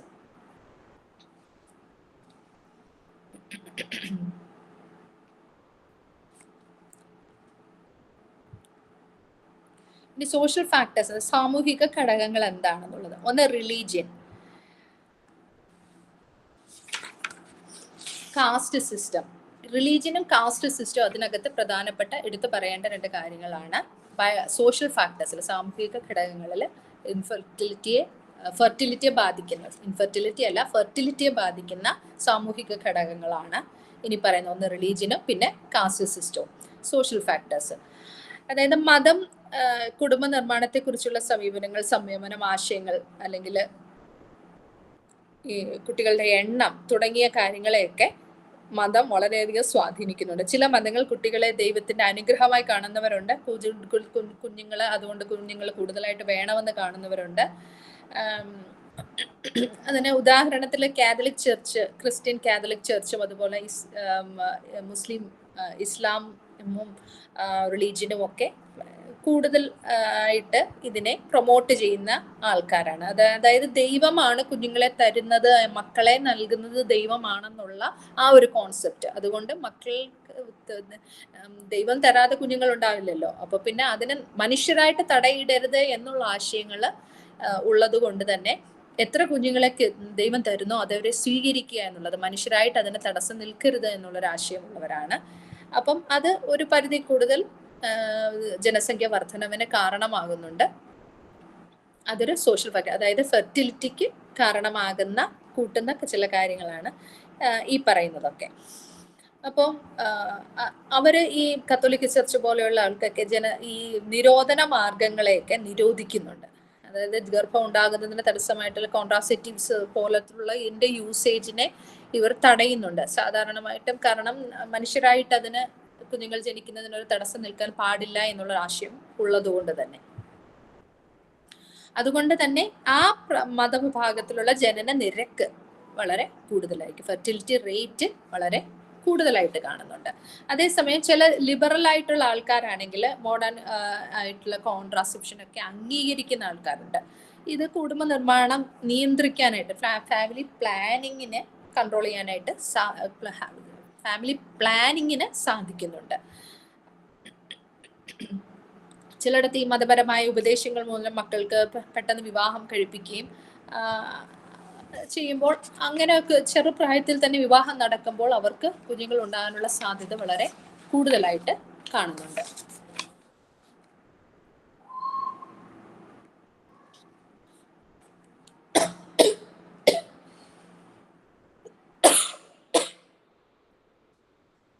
ഇനി അടുത്തത് കാസ്റ്റ് സിസ്റ്റം. ചില ജാതി വ്യവസ്ഥ ഇന്ത്യയിലാണെങ്കിൽ തന്നെയും ജനനശേഷി, അതായത് ഫെർട്ടിലിറ്റി ഒക്കെ ബാധിക്കുന്നതിന് ജാതി വ്യവസ്ഥ ഒരു പരിധിയിൽ കൂടുതൽ സ്വാധീനിക്കുന്നുണ്ട്. പലരും ഇപ്പോഴാണ് ആഡ് ആവുന്നത്. ഓക്കെ, ഇന്ത്യയിലെ ജാതി വ്യവസ്ഥയും അതുപോലെ തന്നെ ജനനശേഷിയും നിർണയിക്കുന്നതിൽ വലിയ പങ്ക് ജാതി വ്യവസ്ഥ, അതായത് കാസ്റ്റ് സിസ്റ്റം ജനനശേഷി നിർണയിക്കുന്നതിൽ വളരെയധികം പങ്ക് വഹിക്കുന്നുണ്ട്. ഇന്ന ജാതിയിൽ ഉൾപ്പെടുന്നവരുടെ ഒരേ ജാതിയിൽ തന്നെയുള്ള വിവാഹം അല്ലെങ്കിൽ സാമൂഹിക രീതികൾ, ഇവയൊക്കെ ഒരു പരിധിയിൽ കൂടുതൽ ഫെർട്ടിലിറ്റിയെ ബാധിക്കുന്ന കാര്യങ്ങളാണ്. അതായത് എൻഡോഗാമിയൊക്കെ പ്രോത്സാഹിപ്പിക്കുമല്ലോ, ഇന്ന ജാതിയിൽപ്പെട്ടവരോട് മാത്രം വിവാഹം കഴിക്കുക എന്നുള്ളതിനെയൊക്കെ. അപ്പം ചെറുപ്രായത്തിൽ തന്നെ വിവാഹം നടക്കാനിടയായ കൂടുതൽ സാമൂഹികപരമായ അവകാശങ്ങൾക്കൊന്നും പോകാതെ ഒക്കെ ഇങ്ങനെ പെട്ടെന്ന് തന്നെ വിവാഹത്തിൽ ഏർപ്പെടുകയും അത്തരം കാര്യങ്ങൾ ചെയ്യുമ്പോൾ കൂടുതലുള്ളൊരു ഫെർട്ടിലിറ്റിക്കുള്ള ഒരു സാധ്യത കൂടുതലായിട്ടാണ് ഉണ്ടെന്ന് കാണുന്നുണ്ട്. അതുപോലെ തന്നെ താഴ്ന്ന ജാതിയിൽപ്പെട്ടവരാണെങ്കിൽ മറ്റൊരു കാര്യമുണ്ട്, മുൻ ജാതിയിൽപ്പെട്ടുള്ള ആൾക്കാർക്ക് കുറച്ചുകൂടി എഡ്യൂക്കേഷനൊക്കെ കിട്ടുമ്പോൾ അവർ കുറച്ചും കൂടി ഒന്ന് ചിന്തിക്കും എന്ത് വേണം വേണ്ട എന്നുള്ളത്.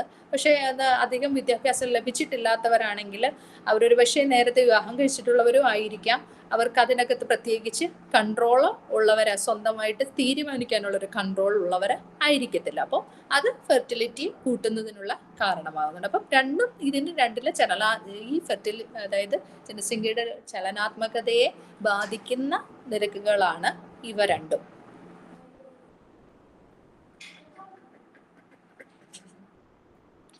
കണക്കുകൾ പറയുന്നത് സാധാരണഗതിയിൽ ഉയർന്ന ജാതിയിൽപ്പെട്ടവരെ അപേക്ഷിച്ച് മറ്റ് താഴ്ന്ന ജാതിയിലെന്ന് സമൂഹം പറയുന്ന ആൾക്കാരിലാണ് കൂടുതൽ കുഞ്ഞുങ്ങൾ ഉണ്ടാകുന്നതെന്നാണ് പറയുന്നത്. ഒരു ഉദാഹരണം പറയുകയാണെങ്കിൽ ഇപ്പോൾ ഒരു 10ാം ക്ലാസ് വരെ കഴിഞ്ഞ ഒരു വ്യക്തിയാണെങ്കിൽ കഴിഞ്ഞ ഉടനെ തന്നെ അവർ വിവാഹം കഴിച്ചു കഴിഞ്ഞു കഴിഞ്ഞാൽ സ്വാഭാവികമായിട്ട് കുട്ടി ഉണ്ടാകാനുള്ള സാധ്യത വളരെ കൂടുതലായിരിക്കുമല്ലോ. എന്നാൽ ഒരു ഹൈ ക്ലാസ്സിലൊക്കെ ഉള്ളവരാണെങ്കിൽ കുറച്ചും കൂടി കോളേജ് ലെവൽ എന്താ പറയുക എഡ്യൂക്കേഷൻ കൂടുതൽ അറ്റൈൻ ചെയ്തിട്ടുള്ളവരാണെങ്കിൽ അവർ അത്രത്തോളം കുറച്ചും കൂടി ചിന്തിച്ചിട്ടായിരിക്കും അവർ പിന്നെ അവരുടെ ഹയർ എഡ്യൂക്കേഷൻ ഒക്കെ പൂർത്തീകരിച്ചതിന് ശേഷം മാത്രമേ വിവാഹം കഴിക്കുകയുള്ളൂ. അപ്പോൾ അത് അപ്പോഴത്തേക്ക് കുറച്ച് പ്രായമാകും. മിക്കവരും PhD ഒക്കെ കഴിഞ്ഞിട്ടായിരിക്കും വിവാഹം നടത്തിനേക്ക് പോകുന്നത്. അപ്പോഴേക്ക് ഒരു ഏജ് ഒരു 35 ഒക്കെ ആകുമ്പോഴത്തേക്ക് അതിനുള്ള ഒരു കപ്പാസിറ്റി കുറഞ്ഞു വരിക, അല്ലെങ്കിൽ എബിലിറ്റി കുറഞ്ഞു വരികയാണല്ലോ. അപ്പോൾ അത് അതിനെ ബാധിക്കുന്നു എന്ന് പറയുന്നുണ്ട്. പിന്നെ അടുത്ത ഘടന ഇത് രണ്ടുമാണ്. ഒന്ന് റിലീജിയനും കാസ്റ്റ് സിസ്റ്റമാണ്. അതിൻ്റെ സാമൂഹിക, അതായത് സോഷ്യൽ ഫാക്ടേഴ്സ്, ഫെർട്ടിലിറ്റി അഫക്റ്റ് ചെയ്യുന്ന സോഷ്യൽ ഫാക്ടേഴ്സ് എന്ന് പറയുന്നത് റിലീജിയനും കാസ്റ്റ് സിസ്റ്റവുമാണ്.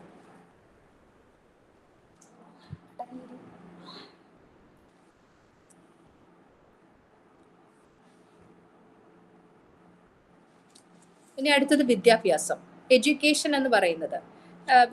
അത് പറയുന്നത് ഇതെല്ലാം ഇന്റർ കണക്റ്റഡ് ആയിട്ടുള്ള സോഷ്യൽ ഫാക്ടേഴ്സിനകത്ത് ഉൾപ്പെടുന്ന കാര്യങ്ങൾ പോലെ നമുക്ക് വരുന്ന കാര്യങ്ങളാണ്, അതിനെ ആഡ് ഓൺ ചെയ്ത് വരുന്ന കാര്യങ്ങളാണ് ഇതൊക്കെ.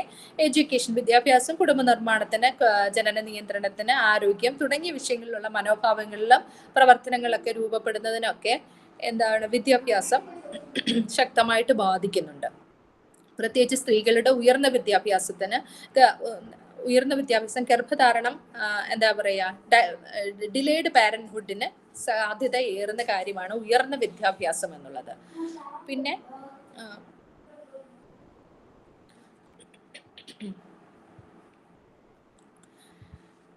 അതുമാത്രമല്ല, ചെറിയ കുടുംബങ്ങൾ തിരഞ്ഞെടുക്കുന്നതിന്, അതായത് കുടുംബങ്ങളിലെ ജനസംഖ്യയുടെ എണ്ണം കുറയ്ക്കുന്നതിന് ഉള്ള ഫാമിലി പ്ലാനിങ്ങിലൊക്കെ കോൺട്രാസെപ്റ്റീവ്സ് ഒക്കെ ഉപയോഗിച്ച് ഫാമിലി പ്ലാനിങ്ങിനൊക്കെ കൂടുതൽ സാധ്യത എഡ്യൂക്കേഷൻ കൈവരിക്കുന്നുണ്ട്. എഡ്യൂക്കേഷൻ കൂടുതലുള്ളവരിൽ കൈവരിക്കുന്നതായിട്ട് കാണുന്നുണ്ട്. കോളേജ് വിദ്യാഭ്യാസമൊക്കെ നേടിയ ഒരു സ്ത്രീയാണെങ്കിൽ അവരതിനെപ്പറ്റിയൊക്കെ കുറച്ചും കൂടി ബോധേഡാണ്. എന്നാൽ അത്രയൊന്നും അറ്റൈൻ ചെയ്തിട്ടില്ലാത്തവരൊക്കെ അതിനെപ്പറ്റി വലിയ അറിവുകളില്ല, അതിന് പ്രത്യേകിച്ച് ഒരു കൺട്രോളും അവരെ സംബന്ധിച്ച് ഇല്ല. ഇതെല്ലാം അതുകൊണ്ട് എഡ്യൂക്കേഷനും ഇതിനെ അഫക്റ്റ് ചെയ്യുന്നൊരു കാര്യമാണ്. പിന്നെ ഇന്റർ ജനറേഷണൽ എഫക്റ്റ്, അതായത് വിദ്യാഭ്യാസം ലഭിച്ച മാതാപിതാക്കൾ അവരുടെ കുട്ടികളുടെ വിദ്യാഭ്യാസത്തിലും നല്ല ആരോഗ്യത്തിലും ഒക്കെ പ്രാധാന്യം കൊടുക്കും. അടുത്തുള്ള തലമുറയിലും ആ ഒരിത് എന്താ പറയുക നിലനിർത്താനായിട്ടുള്ള സാധ്യതയുണ്ട്. പേരൻസിന് കുറച്ചുകൂടി എഡ്യൂക്കേഷൻ ഉള്ളവരാണെങ്കിൽ അവരുടെ മക്കളെ അവർ നേരത്തെ വിവാഹം കഴിപ്പിച്ചയക്കുകയും അല്ലെങ്കിൽ കുടുംബം നോക്കി വീട്ടിൽ ഇരിക്കണം, ജോലി ചെയ്യിക്ക് പോവുകയല്ല, അല്ല പഠിക്കാൻ പോവുകയല്ല പ്രാധാന്യം എന്നായിരിക്കത്തില്ല അവർ പറഞ്ഞു കൊടുക്കുന്നത്. പേരൻസിന് കുറച്ചുകൂടി എഡ്യൂക്കേഷൻ ഉണ്ടെങ്കിൽ അവരുടെ മക്കളെ അതിനനുസരിച്ചായിരിക്കും വളർത്തുന്നത്.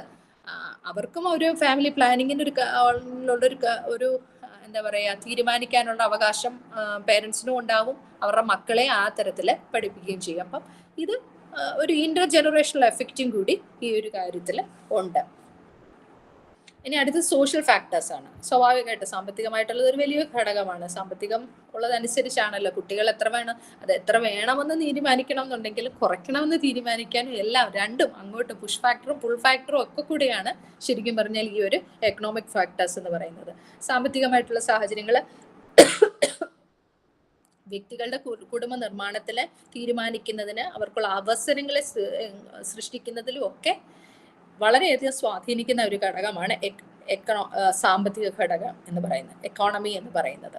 അവരുടെ കരിയർ ആണെങ്കിൽ ലൈഫ് സ്റ്റൈൽ ആണെങ്കിൽ ഒക്കെ ഇപ്പൊ കുഞ്ഞുങ്ങൾ കൂടുതൽ വേണമെന്നുണ്ടെങ്കിൽ പോലും അവരുടെ കാര്യങ്ങൾ നടത്താനായിട്ട് നമുക്ക് പ്രാപ്തി ഉണ്ടെങ്കിലല്ലേ, എത്ര കുഞ്ഞുങ്ങളാണെങ്കിലും ഉണ്ടെങ്കിൽ അവരുടെ കാര്യങ്ങൾ കൂടെ നോക്കാൻ നമുക്ക് പറ്റുമെങ്കിലല്ലേ നമുക്ക് അതിനെപ്പറ്റി തീരുമാനിക്കാൻ കഴിയുള്ളൂ.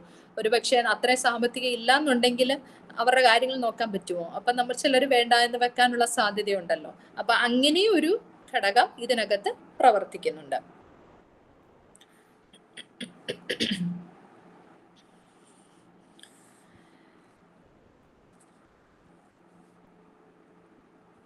കുഞ്ഞുങ്ങളുടെ വിദ്യാഭ്യാസം ആയിക്കോട്ടെ, ആരോഗ്യകാര്യമായിക്കൊള്ളട്ടെ, അവരുടെ താമസം, അങ്ങനത്തെ മറ്റ് ചെലവുകളൊക്കെ നോക്കുമ്പോൾ ചിലർ കൺട്രോൾ ചെയ്യാൻ സാധ്യതയുണ്ട്. ചിലർക്കാണെങ്കിൽ ഒന്നിനെ പറ്റി അറിവില്ലാത്തത് കൊണ്ട് അവർക്ക് ചിലപ്പം ഇതിനുള്ള ശേഷി ഒന്നും ഉണ്ടായിരിക്കില്ല, പക്ഷെ അവർക്ക് അതിനെപ്പറ്റി അറിവോ അതിനുള്ള തീരുമാനമെടുക്കാനുള്ള ഒരു അവകാശമോ ഇല്ലാത്തത് കൊണ്ട്, നിഷേധിക്കുന്നത് കൊണ്ട് തന്നെ അതിനുള്ള സാധ്യത കുറയുകയും ചെയ്യുന്നു. അപ്പൊ ഇതെല്ലാം ഫെർട്ടിലിറ്റിയെ ബാധിക്കുന്ന ഘടകമാണ്. പിന്നെ ഡ്യുവൽ ഇൻകം ഫാമിലി ആയിക്കോട്ടെ നോക്കിയാൽ, അച്ഛനും അമ്മയ്ക്കും ജോലിയുണ്ട്, അല്ലെങ്കിൽ ഹസ്ബൻഡ് ആൻഡ് വൈഫിനും ജോലി ഉണ്ടെന്നുണ്ടെങ്കിൽ അവർക്ക് ഒന്ന് സമയം, സമ്പത്തൊരു കാരണമാണ്, ധനം എന്ന് അവർക്കൊരു ഫാക്ടറാണ്. അതുപോലെ തന്നെ ടൈം എന്ന് പറയുന്നത് മറ്റൊരു ഫാക്ടറാണ്. അവർക്ക് കുഞ്ഞുങ്ങളോടൊപ്പം ചെലവഴിക്കാനുള്ള സമയം അധികം ഉണ്ടാവത്തില്ല. അവർക്ക് പല കാര്യങ്ങളുണ്ട്, അവരുടേതായ വർക്ക് ലോഡ് ഉണ്ട്. അപ്പോൾ വർക്ക് ലൈഫ് ബാലൻസ് എല്ലാം കൂടെ മെയിൻറ്റെയിൻ ചെയ്യാൻ സാധിക്കാത്തത് കൊണ്ടും അവരുടെ ഫാമിലി പ്ലാനിങ്ങിന് വേണ്ടിയിട്ട് ചിന്തിക്കും. അതും ഫെർട്ടിലിറ്റിയെ ബാധിക്കുന്ന ഒരു ഘടകമാണ്. ഇനി അടുത്തത് രണ്ടാമത്തെ ഫാക്ടറാണ് ജനന സാധ്യത. ആദ്യത്തെ ഫെർട്ടിലിറ്റി എന്ന് നമ്മൾ പറഞ്ഞു, രണ്ടാമത്തത് ഈ പോപ്പുലേഷൻ മെട്രിക്സിനകത്ത് വരുന്ന കാര്യങ്ങളാണ്. ആദ്യത്തെ ഫെർട്ടിലിറ്റി, രണ്ടാമത്തത് ഫ്യൂക്കൻഡിറ്റി മെഷേഴ്സ്. നമ്മൾ ഈ ചാപ്റ്റർ യൂണിറ്റിൽ മെഷേഴ്സ് ആണല്ലോ നോക്കുന്നത്. അതിൽ ഒന്നാമത്തെ ഫെർട്ടിലിറ്റി ആണ്, രണ്ടാമത്തതാണ് ഫ്യൂക്കൻഡിറ്റി. ഫ്യൂക്കൻഡിറ്റി എന്ന് പറഞ്ഞാൽ ഇതൊരു ജനന സാധ്യതയാണ്. നമ്മൾ പറഞ്ഞു, നേരത്തെ പറഞ്ഞതുപോലെ നമ്മൾ ആദ്യം ഇൻട്രൊഡക്ഷനകത്ത് പറഞ്ഞതാണ്, ഈ ഫെർട്ടിലിറ്റി ഫ്യൂക്കൻഡിറ്റി എന്നുള്ള ഒരു ടേം എന്ന് പറയുന്നത് മെഡിക്കൽ മേഖലയിൽ ചിലപ്പം ഉപയോഗിക്കുന്നതായിരിക്കത്തില്ല ജനസംഖ്യ ശാസ്ത്രജ്ഞന്മാർ അതിനെ ഉപയോഗിക്കുന്നത്. ഇത് രണ്ടും ഇന്റർചേഞ്ചബിളി യൂസ് ചെയ്യുന്നത് കൊണ്ട് തന്നെ ഒരു കൺഫ്യൂസ്ഡ് ആയിട്ടുള്ള ഒരു ടേമാണ്. പക്ഷെ അതിൻ്റെ ഇൻഡെപ്ത് നമ്മൾ നോക്കി കഴിയുമ്പോൾ അതിൻ്റെതായ വ്യത്യാസം ഉണ്ട്.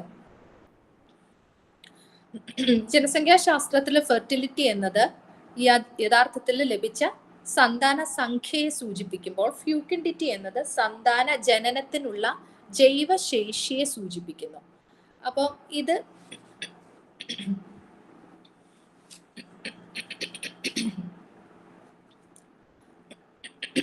ഒരു സെക്കൻഡ്,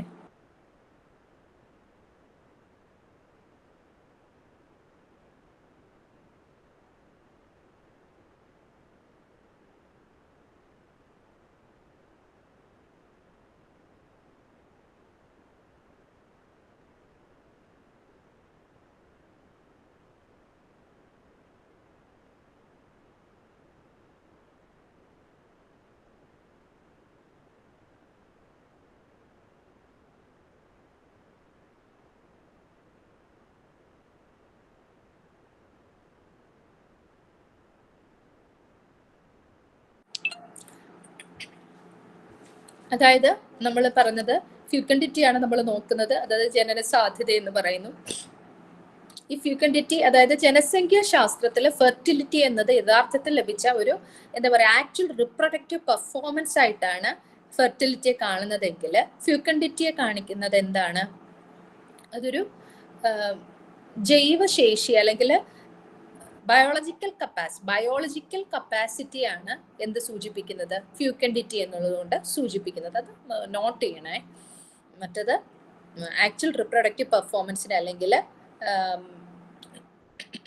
യഥാർത്ഥത്തിൽ ലഭിച്ചൊരു സ്വാഭാവികമായിട്ടുള്ള സന്താന സംഖ്യയെ സൂചിപ്പിക്കുമ്പോൾ ഫ്യൂക്കൻഡിറ്റി എന്നുള്ളത് ബയോളജിക്കൽ കപ്പാസിറ്റി അഥവാ ജൈവശേഷിയാണ് സൂചിപ്പിക്കുന്നത്.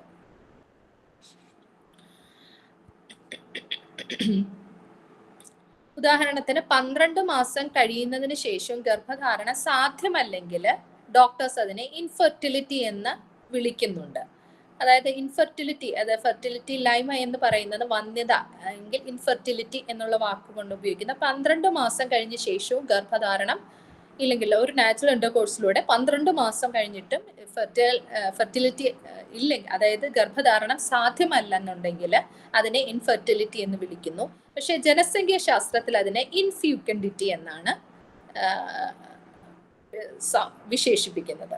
ഒരു സ്ത്രീക്ക് ജനന സാധ്യത കുറവാണെന്ന് കണക്കാക്കുന്നത് പല കാര്യങ്ങളിലൂടെയാണ്. അത് എന്താന്ന് വെച്ചാൽ താനൊരു കുഞ്ഞിനെ പ്രജനനം ചെയ്യുവാൻ കഴിയില്ലെന്ന് അത് വിശ്വസിക്കുന്നു എന്നുള്ളൊരവസ്ഥ, അല്ലെങ്കിൽ ആരോഗ്യ സാധ്യതയെ ആശ്രയിച്ചുള്ള കാരണം കൊണ്ട് ഡോക്ടറുടെ ഉപദേശപ്രകാരം ഗർഭധാരണം ഒഴിവാക്കുന്ന സാഹചര്യം ഉണ്ടാകാം. പിന്നെ അല്ലെങ്കിൽ വിവാഹം കഴിഞ്ഞിട്ട് 36 മാസമായിട്ടും ഗർഭധാരണ നിരോധന മാർഗങ്ങൾ ഉപയോഗിക്കാതെ തന്നെ ഗർഭം ധരിച്ചിട്ടില്ലെങ്കിൽ അതിന് ആ ഒരു സ്ത്രീക്ക് ജനന സാധ്യത കുറവുണ്ട് എന്നുള്ളത്, കുഞ്ഞുങ്ങളെ ജനിപ്പിക്കാനുള്ള ഫെർട്ടിലിറ്റി സാധ്യത കുറവാണ് എന്നുള്ളത് കണക്കാക്കുന്നു.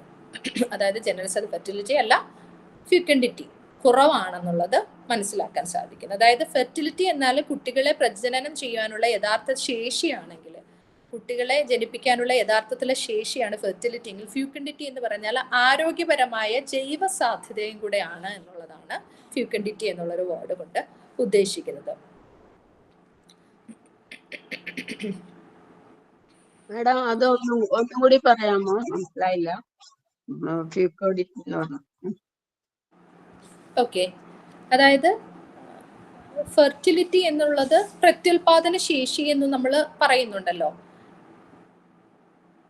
കേൾക്കാമോ? കേൾക്കാം.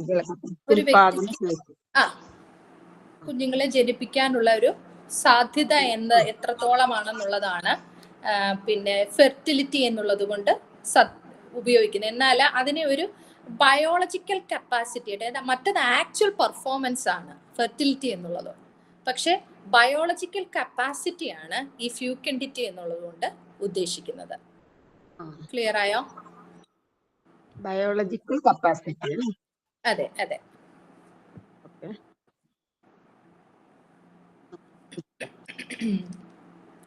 ആരോഗ്യപരമായിട്ട് അല്ലെങ്കിൽ ജൈവ സാധ്യതയാണെന്നാണ് ഇതിന് തമ്മിലുള്ളൊരു മെയിൻ ആയിട്ടുള്ള വ്യത്യാസം. ഇത് സ്ത്രീയുടെ വയസ്സും അതുപോലെ ഏജ്, അവരുടെ എഗ്ഗിന്റെ ക്വാളിറ്റി തുടങ്ങിയ കാര്യങ്ങളെ ആശ്രയിച്ച് നിൽക്കുന്ന ഈ ഫ്യൂക്കൻഡിറ്റി എന്നുള്ളത് അത് ഒരാളുടെ പൊട്ടൻഷ്യലാണ്. യഥാർത്ഥത്തിൽ പറഞ്ഞാൽ ഒരു വ്യക്തിയുടെ പൊട്ടൻഷ്യലാണ് എന്ത് ഫ്യൂക്കൻഡിറ്റി എന്ന് പറയുന്നത്, അല്ലാതെ പെർഫോമൻസ് അല്ല. ഫെർട്ടിലിറ്റി എന്ന് പറയുന്നത് ഒരു പെർഫോമൻസ് ആണ്, ഫ്യൂക്കൻഡിറ്റി എന്ന് പറയുന്നത് പൊട്ടൻഷ്യൽ ആണ്. അതാണ് അത് തമ്മിലുള്ളൊരു മെയിൻ ആയിട്ടുള്ള വ്യത്യാസം എന്ന് പറയുന്നത്.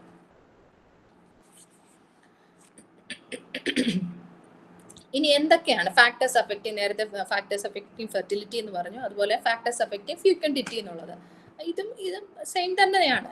ബയോളജിക്കൽ ഫാക്ടേഴ്സ് ഉണ്ട്, എൻവയറമെന്റൽ ഫാക്ടേഴ്സ് ഉണ്ട്, ബിഹേവിയറൽ ഫാക്ടേഴ്സ് ഉണ്ട്, പിന്നെ കുറെ ഫാക്ടേഴ്സ് അതുമായി ബന്ധപ്പെട്ടുണ്ട്. അതിൽ ബയോളജിക്കൽ ഫാക്ടേഴ്സ് എന്ന് പറയുന്നത് ഫ്യൂക്കൻഡിറ്റി അഫക്റ്റ് ചെയ്യുന്ന ബയോളജിക്കൽ ഫാക്ടേഴ്സ് ഒന്ന് ഏജ് ആണ്, മറ്റൊന്ന് ജനറ്റിക്സ് ആണ്, പിന്നെ ഹെൽത്ത് സ്റ്റാറ്റസ്.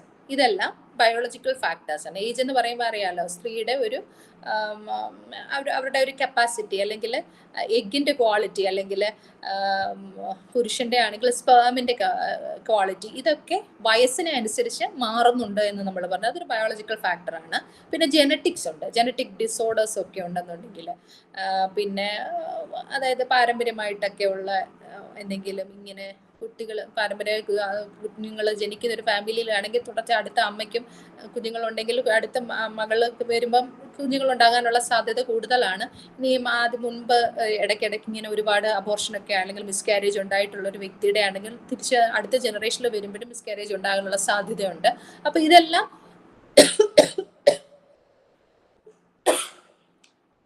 ജനറ്റിക്കലായിട്ടുള്ള ചില കാര്യങ്ങളാണ്, ജനറേഷനായിട്ട് ഇത് ഇങ്ങനെ പ്രൊപ്പഗേറ്റ് ചെയ്യുന്ന ചില കാര്യങ്ങളാണ്. അത് ഇനിയിപ്പം ജനിതക പ്രശ്നങ്ങളായിട്ടുള്ളതുണ്ടെങ്കിൽ അതും ഇതിന്റെ ജനന സാധ്യത അല്ലെങ്കിൽ ഫ്യൂക്കൻഡിറ്റി കുറയ്ക്കാനായിട്ട് കാരണമാകുന്നതാണ്, ബയോളജിക്കൽ ഫാക്ടറാണ്. പിന്നെ ഹെൽത്ത് സ്റ്റാറ്റസ്, ആരോഗ്യനില എന്താണെന്നുള്ളത്, ഡയബറ്റീസ് ഒക്കെ ഉള്ളവർ, PCOD ഉള്ളവർ, പിന്നെ ഹാർട്ടുമായി ബന്ധപ്പെട്ടുള്ള രോഗങ്ങളൊക്കെ ഉള്ളവർക്ക് ചിലപ്പം ഗർഭധാരണത്തിനും അല്ലെങ്കിൽ അതുപോലെ തന്നെ അവരെ പ്രസവിക്കാനും ഒക്കെ ഉള്ളൊരു ബുദ്ധിമുട്ട് ചില ആൾക്കാർക്കെ കൊണ്ട്, ഈ ഹാർട്ടിനൊക്കെ ഹോളും അങ്ങനെയൊക്കെ വന്നിട്ടുള്ള ആൾക്കാരെ സംബന്ധിച്ച് ഇതിനകത്തൊരു ശ്രദ്ധ ഉണ്ടാവണമെന്ന് ഡോക്ടേഴ്സ് പറയാറുണ്ടല്ലോ. അപ്പം ഇത്തരം ചില ഹെൽത്ത് സ്റ്റാറ്റസും അതിനൊരു ബയോളജിക്കൽ ഫാക്ടറായിട്ട് നിൽക്കുന്നുണ്ട്, ഫ്യൂക്കൻഡിറ്റിയെ അഫക്റ്റ് ചെയ്യുന്ന ചില ഫാക്ടറാണ്. ഇനി എൻവയറമെന്റൽ ഫാക്ടേഴ്സ് എന്തൊക്കെയാണ്? മലിനീകരണം, കീടനാശിനികൾ, അല്ലെങ്കിൽ ടെമ്പറേച്ചറിലുള്ള ചേഞ്ചസ്, ഇതൊക്കെ സ്ത്രീയുടെ പുരുഷന്റെ ജനനശേഷിയെ കുറയ്ക്കുന്നതിന് കാരണമായിട്ടുള്ളതെന്ന് പഠനം തെളിയിച്ചിട്ടുള്ളതാണ്. ഇൻഡസ്ട്രിയൽ പൊല്യൂഷനുള്ള എക്സാമ്പിൾ നമ്മൾ നോക്കി, ഇൻഡസ്ട്രിയൽ പൊല്യൂഷനുള്ള സ്ഥലങ്ങളിൽ മിസ്കാരേജ് കൂടുതലായിട്ടുണ്ടെന്ന് പഠനങ്ങൾ പറയുന്നുണ്ട്. അതായത് മിസ്കാരേജ് എന്ന് പറയുമ്പോൾ അബോർഷൻ ഉണ്ടായിട്ടുള്ളത് കൂടുതലായിട്ട് കാണപ്പെടുന്നുണ്ട്. എവിടെ? ഇൻഡസ്ട്രിയൽ പൊല്യൂഷൻ കൂടുതലായിട്ടുള്ള സ്ഥലങ്ങളിൽ. അപ്പോൾ അതും ഒരു എൻവയറമെന്റൽ ഫാക്ടറാണ്.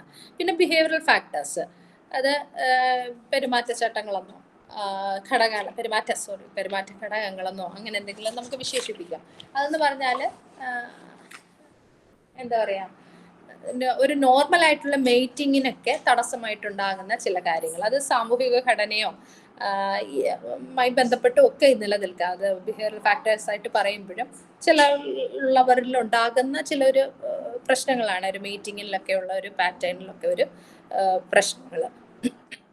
അതും ഇതിനെ ബാധിക്കുന്ന ഫ്രീക്വന്റിറ്റിയെ അഫക്റ്റ് ചെയ്യുന്ന ഫാക്ടറാണ്. പിന്നെ പേരന്റൽ ഇൻവെസ്റ്റ്മെന്റ്, കുട്ടികൾക്ക് നൽകേണ്ട സമയം അല്ലെങ്കിൽ സംരക്ഷണം കുറയുമ്പോൾ, പേരൻസുമായിട്ടുള്ള ഒരു അടുപ്പം കുറയുമ്പോൾ ഉണ്ടാകുന്നത്. പിന്നെ മാതാപിതാക്കൾക്ക് കൂടുതൽ ഈ പറഞ്ഞ പോലെ നേരത്തെ നമ്മൾ പറഞ്ഞ അവർക്ക് ജോലി തിരക്കും മറ്റു കാര്യങ്ങളൊക്കെ ഉണ്ടെങ്കിൽ അവർക്ക് കൂടുതൽ സമയം കുട്ടികളുമായി സ്പെൻഡ് ചെയ്യാൻ പറ്റത്തില്ല. പിന്നെ സ്ത്രീകൾക്ക് ജോലി ചെയ്യുന്നവരാണെന്നുണ്ടെങ്കിൽ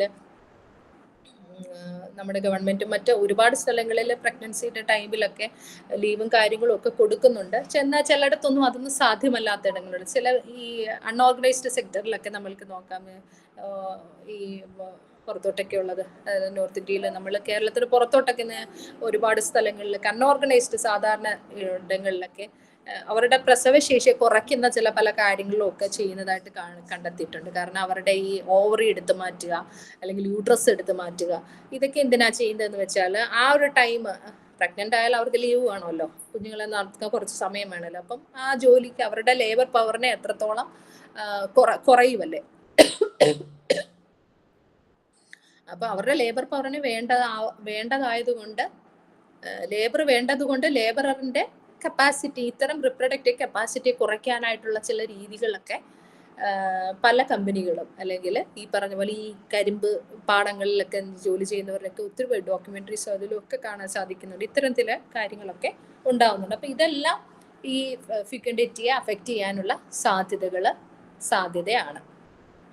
പിന്നെ ഫിസിയോളജിക്കൽ ഫാക്ടേഴ്സ്, ശാരീരികമായിട്ടുള്ള ഘടകങ്ങൾ, നേരത്തെ പറഞ്ഞ പോലെ സ്പേമിൻ്റെ എഗ്ഗിൻ്റെ ഒക്കെ ക്വാളിറ്റിയിൽ അല്ലെങ്കിൽ കൗണ്ടിലുള്ള വ്യത്യാസങ്ങൾ, അതൊക്കെ അതിന് തടസ്സമായിട്ടുള്ള കാര്യങ്ങളാണ്. പിന്നെ എഗ്ഗിൻ്റെ പ്രൊഡക്ഷൻ, ഓവറിൻ റിസർവും, സ്ത്രീകൾക്ക് 35 വയസ്സ് കഴിയുമ്പോഴത്തേക്ക് അവരുടെ ആ ഒരു എഗ്ഗിൻ്റെ ക്വാളിറ്റി ഒക്കെ കുറയുവാണല്ലോ, പ്രൊഡക്ഷൻ കുറഞ്ഞു വരും.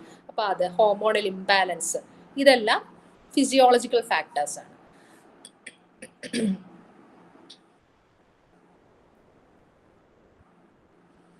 അപ്പം ഫെക്കൻഡിറ്റി എന്ന് നമ്മൾ പറഞ്ഞത് സ്ത്രീക്കും പുരുഷനും ഉള്ള ജൈവശേഷിയാണെന്ന് നമ്മൾ പറഞ്ഞു, ബയോളജിക്കൽ കപ്പാസിറ്റി ആണെന്ന് നമ്മൾ പറഞ്ഞു. ഇനി കുട്ടികൾക്ക് ജന്മം നൽകാനുള്ള ശാരീരികമായിട്ടുള്ള അവരുടെ ഒരു കഴിവിനെയാണ് എന്താ പറഞ്ഞ ഫെക്കൻഡിറ്റി എന്ന് നമ്മൾ പറഞ്ഞത്. ഇത് പല ഘടകങ്ങൾ വഴിയാണ് ഇതിനെ ഇൻഫ്ലുവൻസ് ചെയ്യുന്നുണ്ട്. വയസ്സുണ്ട്, ആരോഗ്യമുണ്ട്, പരിസ്ഥിതിയുണ്ട്, ലൈംഗിക ജീവിതത്തിന്റെ ചില രീതികൾ, ഹോർമോണുകളുടെ ക്രമീകരണം തുടങ്ങിയവയെല്ലാം ഇതിനെ ഒരാളെ ഇൻഫ്യൂക്കൻ്റ് ആക്കി മാറ്റാനായിട്ടുള്ള കാരണങ്ങളായിട്ടാണ് പറയുന്നത്.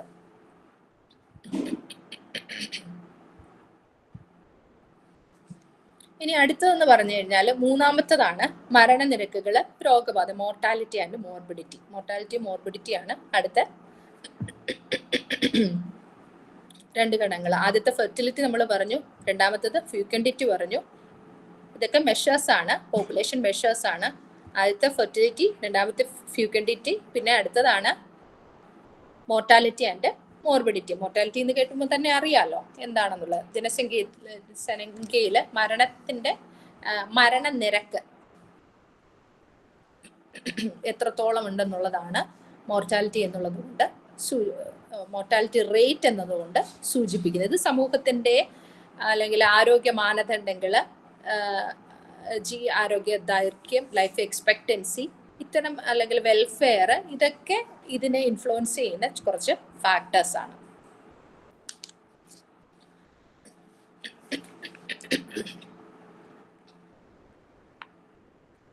ഇനിയും അതിനെ സ്വാധീനിക്കുന്ന പ്രധാന ഘടകങ്ങൾ എന്ന് പറഞ്ഞാൽ ആരോഗ്യപരമായിട്ടുള്ള കാര്യങ്ങളുണ്ട്. പിന്നെ സമ്പദ് വ്യവസ്ഥയുടെ നിലനിൽപ്പ്, പിന്നെ പരിസ്ഥിതി ദുർവ്യവസ്ഥകൾ, രോഗങ്ങളുടെ വ്യാപനം, ജീവിതശൈലി തുടങ്ങിയവയൊക്കെ മരണനിരക്കിനെ സ്വാധീനിക്കുന്ന ഘടകങ്ങളാണ്.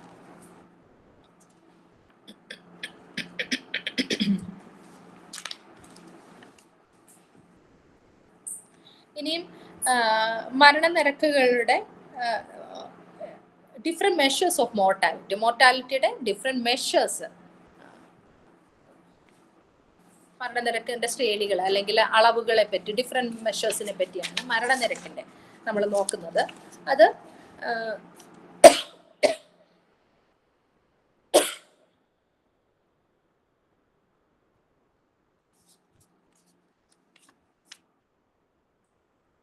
മോർട്ടാലിറ്റി ഇൻഫ്ലുവൻസ് ചെയ്യുന്ന സെവറൽ ഫാക്ടേഴ്സ് ഉണ്ടെന്ന് നമ്മൾ പറഞ്ഞു. Health care, socio economic status, environmental condition ഉണ്ട്, ഡിസീസ് പ്രിവലൻസ് ഉണ്ട്, അതുപോലെ തന്നെ ലൈഫ് സ്റ്റൈൽ ചോയ്സ് ഉണ്ട്. ഇതൊക്കെ മോർട്ടാലിറ്റി ഇൻഫ്ലുവൻസ് ചെയ്യുന്ന ചില സെവറൽ ഫാക്ടേഴ്സ് ആണ്.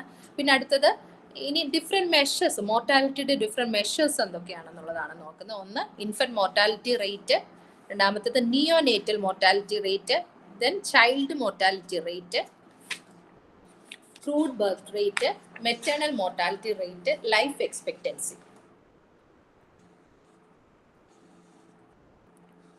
എല്ലാവരുടെ കയ്യിൽ ടെക്സ്റ്റ് ഉള്ളതല്ലേ? പെട്ടെന്ന് പറഞ്ഞു പോകാം. ടെക്സ്റ്റ് ഉണ്ട് മാഡം. അപ്പൊ ജസ്റ്റ് ഹൈലൈറ്റ് ചെയ്ത് പോയാൽ മതി. ലെക്ചർ നോട്ട് എഴുതുന്നവരുണ്ടെങ്കിൽ അങ്ങനെ. ഞാൻ പെട്ടെന്ന് പറയുമ്പോൾ നിങ്ങൾക്ക് അണ്ടർലൈൻ ചെയ്ത് പോകാവുന്നതേ ഉള്ളൂ. അഡീഷണൽ ആയിട്ടുണ്ടെങ്കിൽ നിങ്ങൾ എവിടെയെങ്കിലും എഴുതി വെച്ചിരുന്നാൽ മതി.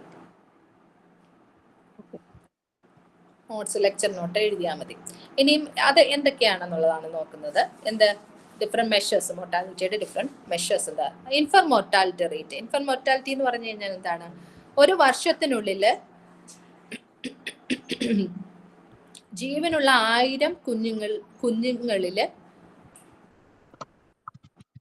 1-ാം വയസ്സിനുള്ളിൽ മരിക്കുന്നവരുടെ എണ്ണമാണ് ഇൻഫന്റ് മോർട്ടാലിറ്റി റേറ്റ് എന്ന് പറയുന്നത്. ഇത് 2022 കണക്ക് പ്രകാരം ഇന്ത്യയിലെ ഇൻഫന്റ് മോർട്ടാലിറ്റി റേറ്റ് 25.5 ആണ്.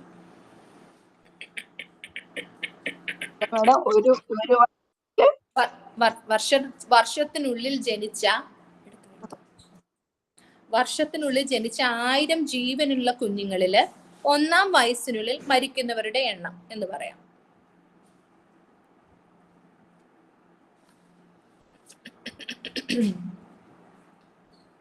The number of death of infants under 1 year of age per 1000 live births in a given area.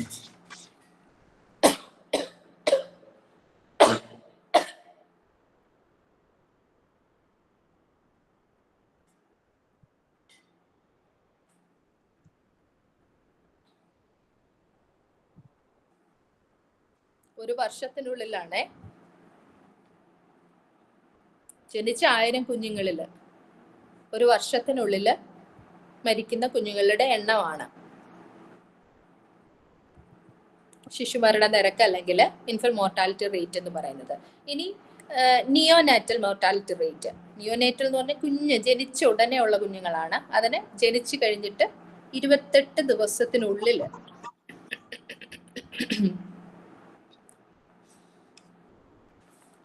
neonatal mortality rate refers to the number of deaths within the first 28 days of life per 100 live births. അതായത് നവജാത ശിശുമരണ നിരക്ക് എന്ന് പറയുന്നത് എന്താണ്? ജനിച്ചു കഴിഞ്ഞിട്ട് ആദ്യ 28 ദിവസത്തിനുള്ളിൽ മരിക്കുന്ന 1000 കുഞ്ഞുങ്ങളിൽ മരിക്കുന്നവരുടെ എണ്ണം.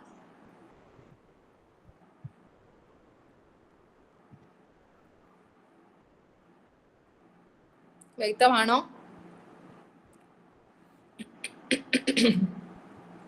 28 ദിവസത്തിനുള്ളിൽ മരിക്കുന്ന കുഞ്ഞുങ്ങളുടെ എണ്ണമാണ്.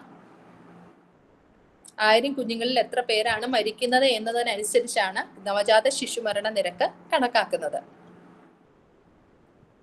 അത് 2022 കണക്കനുസരിച്ച് 18.13 ആണ്. കേരളത്തിൽ ഇത് 6 ആണെങ്കിൽ ഇന്ത്യയിൽ അത് 18.13 ആണ്. ഇനിയും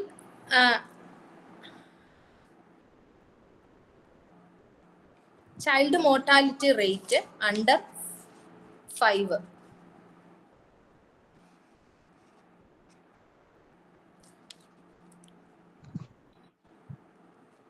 അതായത് അണ്ടർ 5 മോർട്ടാലിറ്റി റേറ്റ് എന്ന് പറയും. ചെറുപ്പകാല മരണം, 5 വയസ്സിന് മുമ്പ് മരിക്കുന്ന കുട്ടികളുടെ നിരക്ക് നോക്കാം. ജനിച്ച 1000 കുട്ടികളിൽ 5 വയസ്സിനുള്ളിൽ മരിക്കുന്ന കുട്ടികളുടെ നിരക്ക്, എണ്ണം. ഇതിനെയാണ് അണ്ടർ 5 മോർട്ടാലിറ്റി റേറ്റ് എന്ന് പറയുന്നത്.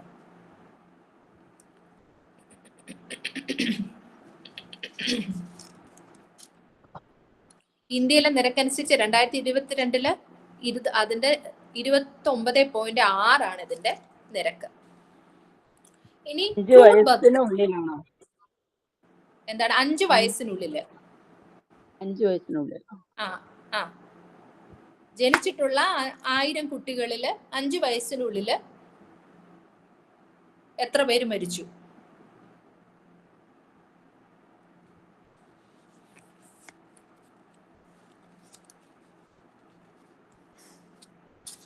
അതാണ് അണ്ടർ 5 മോർട്ടാലിറ്റി റേറ്റ് എന്ന് പറയുന്നത്. ഇനി ക്രൂഡ് ഡെത്ത് റേറ്റ് അറിയില്ല, മൊത്തം മരണ നിരക്കാണ്.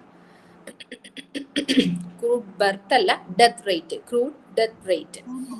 ഓരോ വർഷത്തിലും ആരെങ്കിലും എന്നോട് സംശയം ചോദിക്കുന്നതാണോ?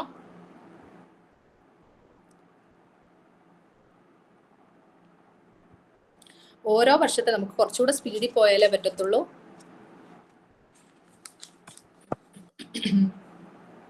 ഓരോ വർഷത്തിലും ഓരോ 1000 ജനനസംഖ്യയിലേക്ക് സംഭവിക്കുന്ന മരണം,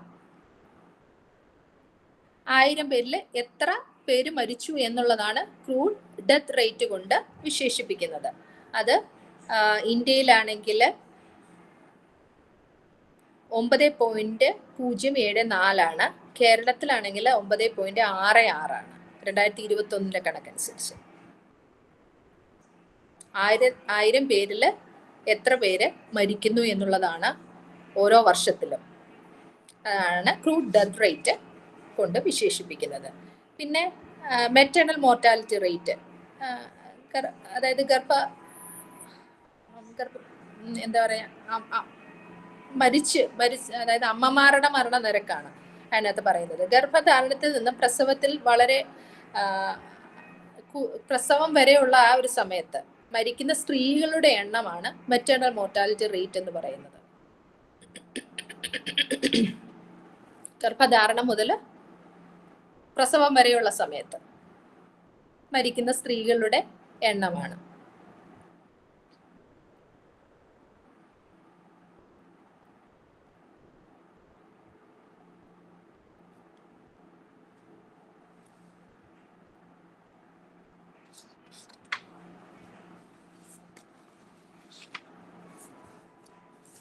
അത് ക്ലിയർ അല്ലേ?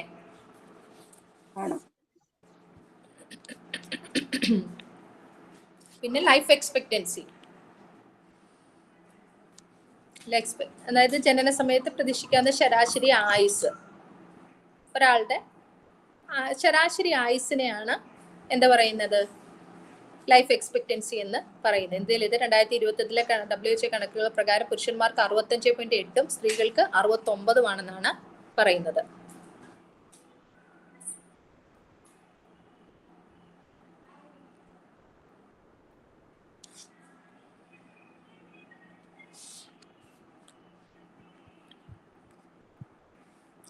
ഇനി അടുത്തത് മോർബിഡിറ്റി. മോർട്ടാലിറ്റി മനസ്സിലായല്ലോ. ഇനി അടുത്തത് മോർബിഡിറ്റി. ജനസംഖ്യയിലോ വ്യക്തികളിലോ ഉള്ള രോഗങ്ങള്, രോഗാവസ്ഥ, രോഗലക്ഷണങ്ങൾ എന്നിവയാണ് രോഗബാധ കൊണ്ട് സൂചിപ്പിക്കുന്നത്. അതായത് ഡയബറ്റിസ്, ഹൃദ്രോഗം, ആസ്മ, മനോരോഗങ്ങൾ, കോവിഡ് ഉൾപ്പെടെയുള്ള അവസ്ഥകൾ ഇതിനകത്ത് വരുന്നുണ്ട്. ഇതിനകത്ത് ഇൻസിഡൻസ് എന്ന് പറഞ്ഞാൽ ഒരു നിർദ്ദിഷ്ട കാലയളവിൽ നടന്ന പുതിയ രോഗങ്ങളുടെ എണ്ണമാണ് ഇൻസിഡൻസ് എന്ന് പറയുന്നത്. ഒരു നിർദ്ദിഷ്ട കാലയളവിൽ നടന്ന പുതിയ രോഗങ്ങളുടെ എണ്ണമാണ് ഇൻസിഡൻസ് എന്ന് പറയുന്നത്. മറ്റത് രോഗബാധയാണ്. പിന്നെ മോർബിഡിറ്റി എന്ന് നമ്മൾ പറഞ്ഞു. ഇത് മറ്റുള്ളവരെ ആശ്രയിച്ച് കഴിയുന്ന ആൾക്കാരായിരിക്കും.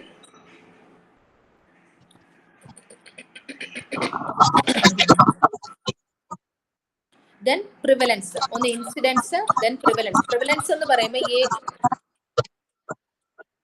ക്ലിയർ അല്ല കേട്ടോ, ഇടയ്ക്ക് സംസാരിക്കുന്നു.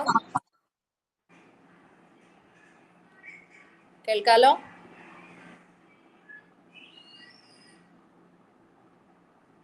ഇനി ഈ കേസുകളുടെ ആകെയുള്ള കേസുകളുടെ എണ്ണമാണ്, ജനസംഖ്യയിലുള്ള നിലവിലുള്ള ആകെയുള്ള കേസുകളാണ് ഈ പ്രിവലൻസ് എന്നുകൊണ്ട് ഉദ്ദേശിക്കുന്നത്.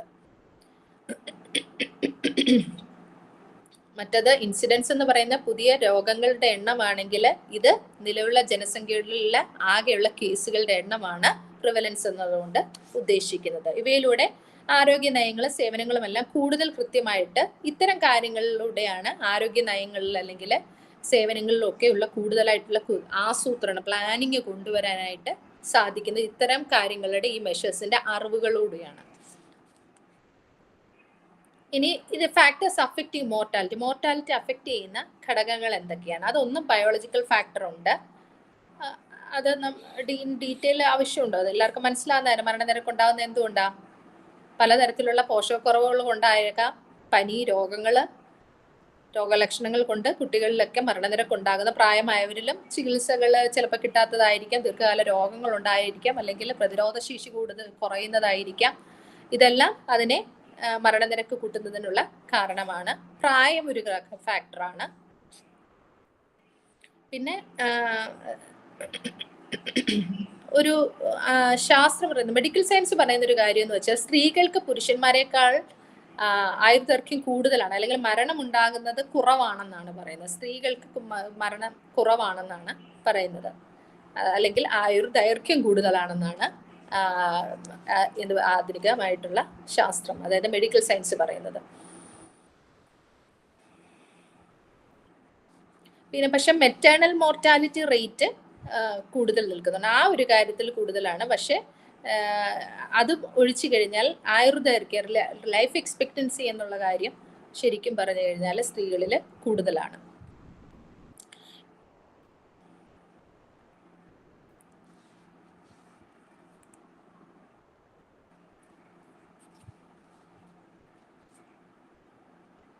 ഇനി അടുത്തതായിട്ട് പാരിസ്ഥിതിക ഘടകങ്ങൾ. ചുറ്റുപാടുമായിട്ടുള്ള കാര്യങ്ങൾ, നമ്മുടെ പൊല്യൂഷൻ, മറ്റ് കാര്യങ്ങളും ഒക്കെ അതിനൊരു തടസ്സമായിട്ട് വരുന്നുണ്ട്. നമ്മുടെ ചുറ്റുപാടിലെ പ്രകൃതി ഘടകങ്ങൾ, വായു, പ്രകൃതി, അതുമായൊക്കെ ബന്ധപ്പെട്ടിരിക്കുന്നു. എന്നാൽ ഇന്നത്തെ വ്യവസ്ഥ മലിനീകരണത്തിന്റെ ഉയർച്ച, അല്ലെങ്കിൽ കാലാവസ്ഥയുടെ മാറ്റങ്ങൾ, പ്രകൃതി ദുരന്തങ്ങൾ തുടങ്ങിയൊക്കെ ആരോഗ്യ പ്രശ്നങ്ങൾ സൃഷ്ടിക്കുന്ന കാര്യങ്ങളാണ്. വളരെ ഉയർന്ന മലിനീകരണത്തിന് കണ്ടീഷൻ പോലുള്ള രോഗങ്ങൾ ഉണ്ടാവുന്നുണ്ട്. പിന്നെ അതുപോലെ തന്നെ ശ്വാസകോശ സംബന്ധമായിട്ടുള്ള അസുഖങ്ങൾ, ഇവയൊക്കെ വർദ്ധിക്കുന്നതിന് മലിനീകരണം അറിയാമല്ലോ, എയർ പൊല്യൂഷൻ, പലതരത്തിലുള്ള പൊല്യൂഷൻ ഉണ്ട്, അതൊക്കെ പലതരത്തിലുള്ള രോഗങ്ങൾ ഉണ്ടാകാനായിട്ടുള്ള കാര്യങ്ങൾ സൃഷ്ടിക്കുന്നതാണ്.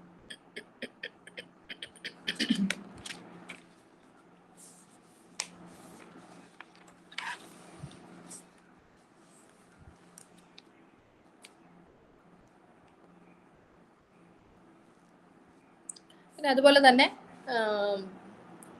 സാമൂഹികമായിട്ടുള്ള ഘടകങ്ങൾ, ആവശ്യമായിട്ടുള്ള സമയങ്ങളിൽ ആരോഗ്യ സേവനങ്ങൾ ലഭിക്കാത്തത്, അല്ലെങ്കിൽ വിദ്യാഭ്യാസം കിട്ടാത്തത്, തൊഴിലില്ലായ്മ, ഇതൊക്കെ ഒരു പ്രധാനപ്പെട്ട ഘടകങ്ങളാണ്. പിന്നെ ദാരിദ്ര്യത്തിൻ്റെ, പണമില്ലായ്മ ദാരിദ്ര്യത്തിലേക്ക് നയിക്കുന്നതാണ്, അതിൻ്റെ ഒരു പ്രശ്നം. അതുപോലെ തന്നെ ആരോഗ്യ സേവനങ്ങൾ ലഭിക്കാത്ത, അവഗണിക്കപ്പെടുന്ന അവസ്ഥ, ഇതൊക്കെ മരണം വർദ്ധിപ്പിക്കാനായിട്ട് കാരണമാക്കുന്ന, മോർട്ടാലിറ്റി റേറ്റ് കൂട്ടുന്ന ഒരു കാര്യങ്ങളാണ്, സാമൂഹികമായ ഘടകങ്ങളാണ്. പിന്നെ സ്ത്രീകളുടെ വിദ്യാഭ്യാസം, പിന്നെ അതായത് അവർക്ക് കൂടുതൽ വിദ്യാഭ്യാസം കൊടുക്കുകയാണെങ്കിൽ, അവർക്ക് മികച്ച ആരോഗ്യം ലഭിക്കുകയാണെങ്കിൽ, പരിചരണം ലഭിക്കുകയാണെങ്കിൽ, ശരിയായ പോഷണം ലഭിക്കുകയാണെങ്കിൽ മെറ്റേണൽ മോർട്ടാലിറ്റി റേറ്റ് ഒരു പരിധി കൂടുതൽ കുറയ്ക്കാൻ സാധിക്കുന്ന കാര്യങ്ങളാണ്. അപ്പോൾ ഇവ ഇല്ലായ്മയാണല്ലോ അപ്പോൾ അതിൻ്റെ ആക്കം കൂട്ടുന്നത് കാരണങ്ങൾ, മോർട്ടാലിറ്റിയുടെ റേറ്റ് കൂട്ടുന്നതിനുള്ള കാരണങ്ങൾ. പിന്നെ സാംസ്കാരികമായിട്ടുള്ളത്, റിലീജിയസ് ആയിട്ടുള്ള പ്രാക്ടീസസ്, സാംസ്കാരികവും മതപരവുമായിട്ടുള്ള വിശ്വാസങ്ങൾ ആരോഗ്യത്തിൽ തന്നെ പ്രതികൂലമായിട്ട് ഫലങ്ങൾ സൃഷ്ടിക്കുന്നത്. ചിലരൊക്കെ മരുന്ന് കൃത്യമായിട്ട് കഴിക്കാത്ത ആൾക്കാരുടെ വിശ്വാസത്തിനുമായി ബന്ധപ്പെട്ട് മരുന്ന് കഴിക്കാത്തവരുണ്ട്. ചികിത്സ കൊടുക്കാത്തവരുണ്ട്. അങ്ങനെയൊക്കെ പല കാര്യങ്ങളുണ്ട്. ചിലരൊക്കെ ഫാസ്റ്റിംഗ് എടുത്ത് തന്നെ ആരോഗ്യം ശ്രദ്ധിക്കാതെ തന്നെ പല ഇതിൽ ഏർപ്പെടുന്നവർക്ക് അങ്ങനെയും ചില പ്രശ്നങ്ങൾ ഉണ്ടാകാനുള്ള സാധ്യത. അത് സാംസ്കാരിക കൾച്ചറലായിട്ടുള്ള റിലീജിയൻ പ്രാക്ടീസസ് മൂലം മോർട്ടാലിറ്റി റേറ്റ് കൂടുന്നതിന് കാരണമാക്കുന്ന കാര്യങ്ങളാണ്.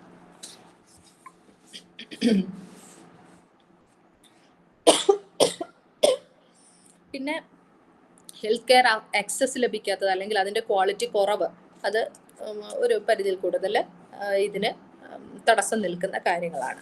പിന്നെ അടുത്തത് പാൻഡമിക്സ്, അതറിയാമല്ലോ, മഹാമാരികൾ പോലെയുള്ള കാര്യങ്ങൾ ഉണ്ടാകുമ്പോൾ വൈറസുകൾ, ബാക്ടീരിയ കൊണ്ട് അല്ലെങ്കിൽ അത്തരം ട്രാൻസ്മിഷൻ മൂലം ഉണ്ടാകുന്ന വഴി രോഗങ്ങളുണ്ടാകുക. അതുപോലെ ആരോഗ്യകരമായിട്ടുള്ള കാര്യങ്ങളാണെങ്കിൽ സേവനങ്ങൾ നൽകുമ്പോഴാണെങ്കിൽ തന്നെയും നല്ല നല്ല പിന്നെ എന്താ പറയുക, ബാക്ടീരിയ ഒക്കെ വിമുക്തമാക്കിയിട്ടുള്ള എക്യുപ്മെൻറ്റ്സ് ഉപയോഗിച്ചില്ലെന്നുണ്ടെങ്കിൽ അതും അടുത്ത ആൾക്കാരിലേക്ക് ഇത് രോഗങ്ങൾ ട്രാൻസ്മിറ്റ് ചെയ്യാനുള്ള സാധ്യത കൂടുതലാണ്. അതും മരണം വർദ്ധിക്കുന്നതിന്, മോർട്ടാലിറ്റി റേറ്റ് കൂട്ടുന്നതിന് കാരണമാണ്. പിന്നെ ആരോഗ്യ ചുമതല പൂർണ്ണമായിട്ട് നഷ്ടപ്പെടുന്ന ഒരു സാഹചര്യം, പ്രത്യേകിച്ച് മരണം കൂടുതലായിട്ടുണ്ടാകാനായിട്ടുള്ള സാധ്യത കൂട്ടുന്ന കാര്യമാണ്. പിന്നെ ഹ്യൂമൻ കോൺഫ്ലിക്റ്റ്, വാർ, അതൊക്കെ ഇപ്പോൾ ആരോഗ്യ ചുമതല പൂർണ്ണമായിട്ടൊക്കെ നഷ്ടപ്പെടുന്ന ഒരു സംഭവം വരണം എന്നുണ്ടെങ്കിൽ കോൺഫ്ലിക്റ്റും ഹ്യൂമൻ വാറും ഒക്കെ ഉണ്ടാകുമ്പോഴൊക്കെ സാഹചര്യത്തിലാണ് അങ്ങനെയൊക്കെ വരുന്നത്. അതും വലിയ തോതിലുള്ള മരണനിരക്കുകളെ സൃഷ്ടിക്കുന്ന കാര്യങ്ങളാണ് ഹ്യൂമൻ കോൺഫ്ലിക്റ്റും അതുപോലെ തന്നെ വാറും എന്നൊക്കെ പറയുന്നത്. ആ ഒരു സമയത്ത് തന്നെ പാൻഡമിക്കും കൂടാനുള്ള സാധ്യത വളരെയധികം കൂടുതലാണ്. ഇത്രയാണ് നമ്മളിന്ന് പഠിച്ചത്. ഡിഫറെൻറ്റ് മെഷേഴ്സ് ആണ്, ആ ഒരു മെട്രിക്സ്, പോപ്പുലേഷൻ്റെ അകത്ത് വരുന്ന ചില മെട്രിക്സ് ആണ് നമ്മൾ പഠിച്ചത്. ഒന്ന് fertility, then fecundity, then mortality and morbidity. ഈ 3 കാര്യങ്ങളാണ് നമ്മൾ ഈ ഒരു അധ്യായത്തിൽ പഠിച്ചത്. ഇനി അടുത്തത്, അതിനകത്ത് വരുന്ന ക്വസ്റ്റ്യൻസ് നിങ്ങൾക്ക് നോക്കാവുന്ന കാര്യങ്ങളല്ലേ ഉള്ളൂ. ഞാനത് ഒന്നുകൂടെ വായിക്കേണ്ട ആവശ്യമില്ലല്ലോ. റീക്യാപ്പ് നോക്കണോ? ടെക്സ്റ്റ് ഉള്ളത് കൊണ്ടാണ് ഞാൻ ചോദിക്കുന്നത്. എനിക്ക് എന്തെങ്കിലും അതൊരു എക്സ്പ്ലനേഷൻ ആവശ്യമുണ്ടെങ്കിൽ പറയാം, ഞാൻ പറഞ്ഞേക്കാം.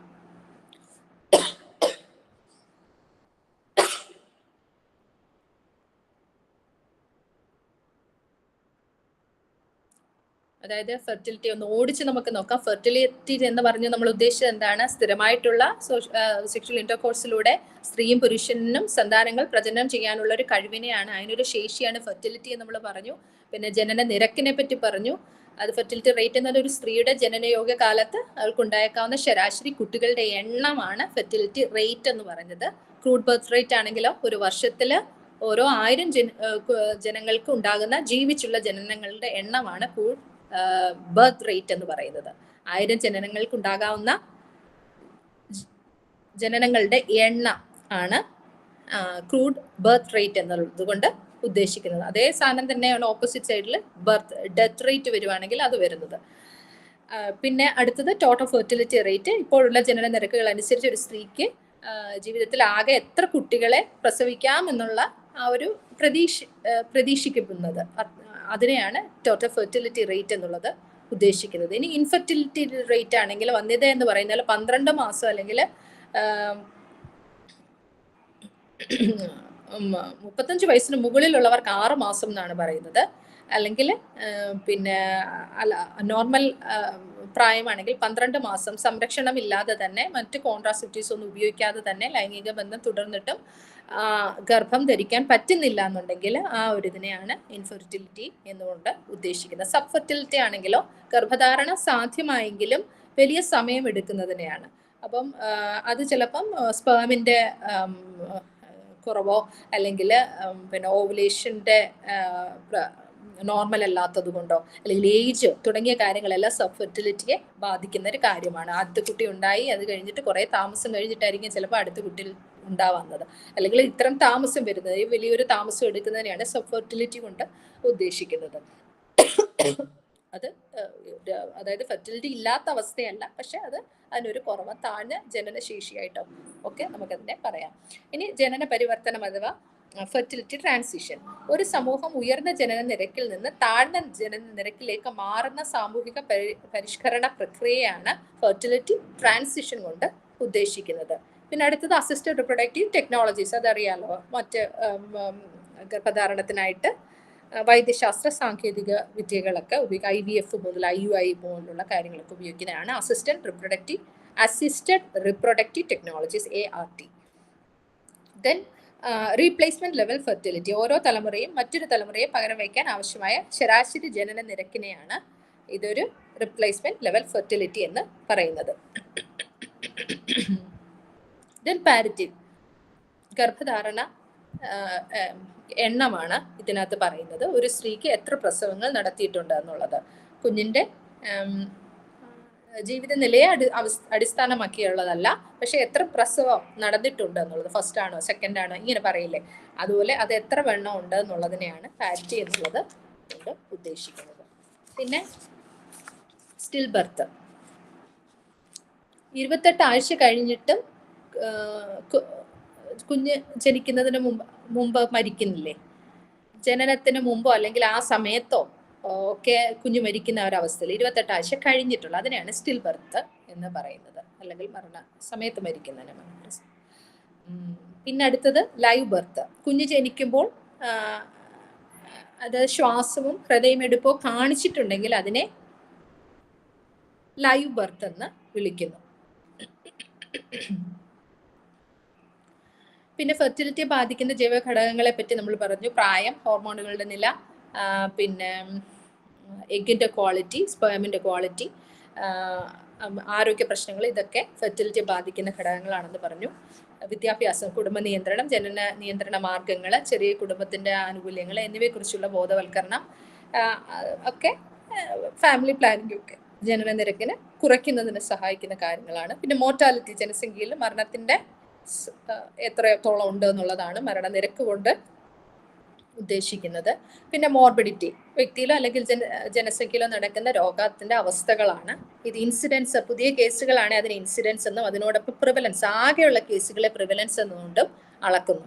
പുതിയ കേസുകളാണെങ്കിൽ, പുതിയതായിട്ട് വന്നിരുന്ന രോഗങ്ങളുടെ കേസുകളാണെങ്കിൽ അത് ഇൻസിഡൻസ് എന്നുള്ളത് കൊണ്ടും, അല്ലെങ്കിൽ അത് മൊത്തത്തിൽ പോപ്പുലേഷനിൽ എത്ര ഉണ്ട് എന്നുള്ളതിനനുസരിച്ച് പ്രിവലൻസ് എന്നുള്ളത് കൊണ്ടുമാണ് ഇത് അളക്കുന്നത്.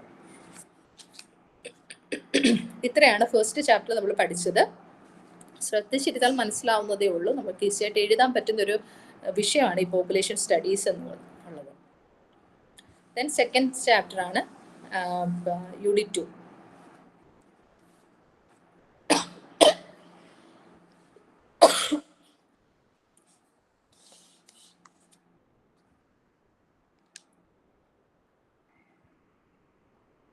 രണ്ടാമത്തെ ചാപ്റ്റർ എടുക്കട്ടെ? എന്തെങ്കിലും സംശയം എന്തെങ്കിലും ഉണ്ടോ?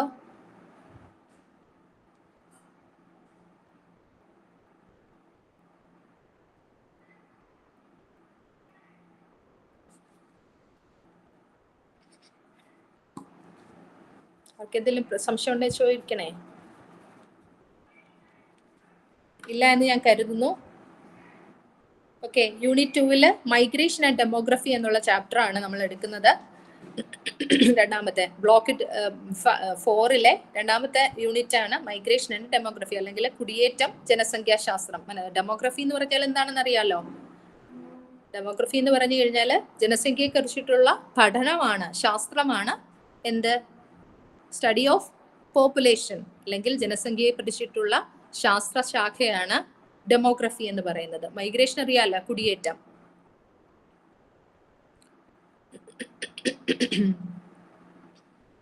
ഓക്കെ, ഈ ഒരു പാഠത്തിൽ നമ്മൾ മൈഗ്രേഷൻ എന്ന ആശയം മനസ്സിലാക്കുന്നു, അതെന്താണെന്ന് നിർവചിക്കുന്നുണ്ട്.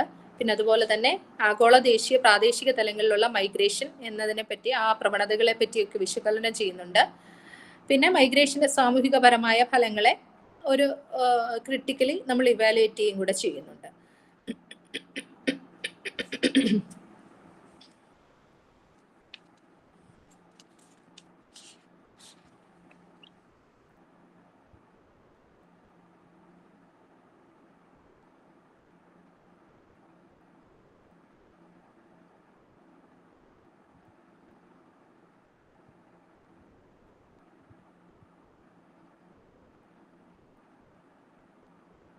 ഇവിടെ ഒരു എക്സാമ്പിൾ തന്നിട്ടുണ്ട്.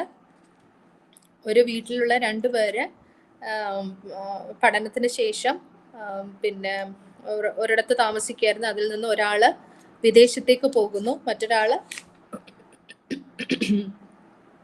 ബാംഗ്ലൂരിൽ സോഫ്റ്റ്വെയർ എഞ്ചിനീയർ ആയിട്ട് ജോലി ചെയ്യുന്നു. അതിൽ ശരിക്കും 2 പേരുടെയും ഒരു തരം മൈഗ്രേഷനാണ് സംഭവിക്കുന്നത്. ഒരാള് നാട്ടിൽ നിന്ന് ജോലി സംബന്ധമായിട്ട് ബാംഗ്ലൂരിലേക്ക് പോയിട്ടുണ്ടെങ്കിൽ മറ്റൊരാൾ അവിടെ നിന്ന് പുറത്തേക്ക് വിദേശത്തേക്ക് ജോലി ലഭിച്ചിട്ട് പോകുന്നു. ഇത് 2 മൈഗ്രേഷനാണ് സംഭവിക്കുന്നത്. ഒരു പർപ്പസിന് വേണ്ടിയിട്ട് ഒരു സ്ഥലത്ത് നിന്ന് മറ്റൊരു സ്ഥലത്തിലേക്ക് മൂവ് ചെയ്യുന്നതിനെ നമ്മൾ മൈഗ്രേഷൻ എന്നതുകൊണ്ട് വിശേഷിപ്പിക്കാം. ഇത് വിദ്യാഭ്യാസത്തിൻ്റെയോ അല്ലെങ്കിൽ കുടുംബത്തിൻ്റെ ജോലി, വിവാഹ സംഭവവുമായി ബന്ധപ്പെട്ട് ഇങ്ങനെ പല കാര്യങ്ങൾക്ക് ആൾക്കാർ ഒരു സ്ഥലത്ത് നിന്ന് മറ്റൊരു സ്ഥലത്തിലേക്ക് അല്ലെങ്കിൽ സംസ്ഥാനത്തിലേക്ക് അല്ലെങ്കിൽ മറ്റൊരു രാജ്യത്തേക്ക് വിദേശത്തേക്കൊക്കെ കുടിയേറുന്നുണ്ട്. ഇത്തരം കാര്യത്തെപ്പറ്റി, ഈ ഒരു പ്രവാസത്തിന്റെ ഈ ഒരു ആശയത്തെപ്പറ്റി, ഈ കുടിയേറ്റത്തെ പറ്റിയും അതിനെ ബാധിക്കുന്ന ഘടകങ്ങളെ പറ്റി, എന്തുകൊണ്ടാണ് അവരങ്ങനെ പോകുന്നത്, അതിന്റെ പുഷ് ആൻഡ് ഫുൾ ഫാക്ടേഴ്സ് എന്താണ്, തുടങ്ങിയ കാര്യങ്ങളാണ് നമ്മൾ ഈ ഒരു പാഠത്തിലൂടെ നോക്കുന്നത്. സിമ്പിൾ ആയിട്ടുള്ളൊരു ഒരു വിഷയമാണ്.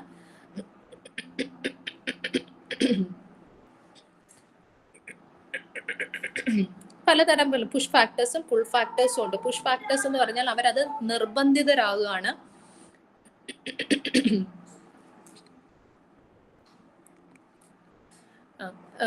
പുഷ് ഫാക്ടേഴ്സ് എന്ന് പറഞ്ഞു കഴിഞ്ഞാൽ അവരത് ഫോഴ്സ്ഡ് ആവുകയാണ് ആ ഒരു സ്ഥലത്തേക്ക് മൈഗ്രേറ്റ് ചെയ്യാനായിട്ട്, അല്ലെങ്കിൽ ഏതെങ്കിലും ഒരു സ്ഥലത്തേക്ക് ഇപ്പോൾ താമസിക്കുന്നിടത്ത് നിന്ന് മറ്റൊരിടത്തേക്ക് മൂവ് ചെയ്യാനായിട്ട് അവർ ഫോഴ്സ്ഡ് ആകുന്നതിനെയാണ് പുഷ് ഫാക്ടർ എന്ന് നമ്മൾ പറയുന്നത്.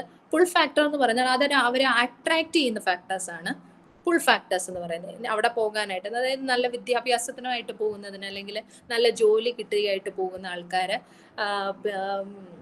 അതൊക്കെ പുൾ ഫാക്ടറാണ്. പക്ഷെ അതിൻ്റെ ഇടയിൽ ഒരു പുഷ് ഫാക്ടർ വരാം. സാമ്പത്തികമായിട്ട് വളരെ മോശമായിട്ട് നിൽക്കുന്ന അല്ലെങ്കിൽ ദാരിദ്ര്യത്തിലൂടെ കഴിയുന്ന ആൾക്കാരാണെന്നുണ്ടെങ്കിൽ അവർ ഫോഴ്സ്ഡ് ആവുകയാണ്. അവരും ചിലപ്പോൾ ജോലിക്ക് വേണ്ടിയിട്ടായിരിക്കും പോകുന്നത്, പക്ഷെ അവർ ഫോഴ്സ്ഡ് ആവുകയാണ്. അവർക്ക് ഇതിന് വേണ്ടിയിട്ട്, അവർ വാണ്ടിന് വേണ്ടിയിട്ട് പോകുന്നവരല്ല, അവർ നീഡിന് വേണ്ടിയിട്ട് പോകുന്നവരാ. പക്ഷെ വാണ്ടിന് വേണ്ടിയിട്ട് പോകുന്നവരാണ് അട്രാക്ട് ചെയ്തിട്ട് പോകുന്നത്. പുൾ ഫാക്ടേഴ്സ് ആണ് അതിനകത്ത് വരുന്നത്. മറ്റത് ഫോഴ്സ്ഡ് ആയിട്ട് പോകുന്നവരെയാണ് പുഷ് ചെയ്ത് പോകുന്നത്. അത് അവരുടെ നീഡിന് വേണ്ടിയിട്ട് പോകുന്നത്, മറ്റവര് വാണ്ടിന് വേണ്ടിയിട്ട് പോകുന്നവരായിരിക്കും. ഇതാണ് അതിനകത്തുള്ള വലിയ വ്യത്യാസം. യുദ്ധത്തിന്റെ സമയത്ത് അല്ലെങ്കിൽ അങ്ങനെയൊക്കെ വരുമ്പോൾ ഒരുപാട് ആൾക്കാർ, അതുപോലെ തന്നെ ഡിസ്പ്ലേസ്മെന്റ്, മറ്റ് ഡെവലപ്മെന്റും കാര്യങ്ങളൊക്കെ സംഭവിക്കുമ്പോൾ അവർ ഫോഴ്സ്ഡ് ആകും. അവരുടെ സ്വന്തം സ്ഥലത്ത് നിന്ന് മാറി, ഇപ്പം റോഡ് പണി നടക്കുന്നു, റോഡ് പണിയുടെ ഭാഗമായിട്ട് എന്തോരം ആൾക്കാർക്ക് വീടും മറ്റു കാര്യങ്ങളും നഷ്ടമാകുന്നുണ്ടല്ലേ. ഷമീറ ഹാൻഡ് റൈസ് ചെയ്തിട്ടുണ്ട്. എന്താണ്, സൗണ്ട് എന്തെങ്കിലും കേൾക്കാത്തത് കൊണ്ടാണോ? എന്ത് പറ്റി, പറയുവോ എന്താണെന്ന്?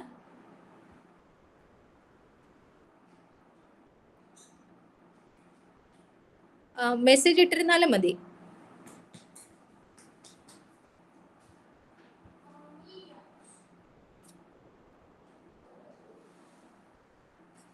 Am I audible?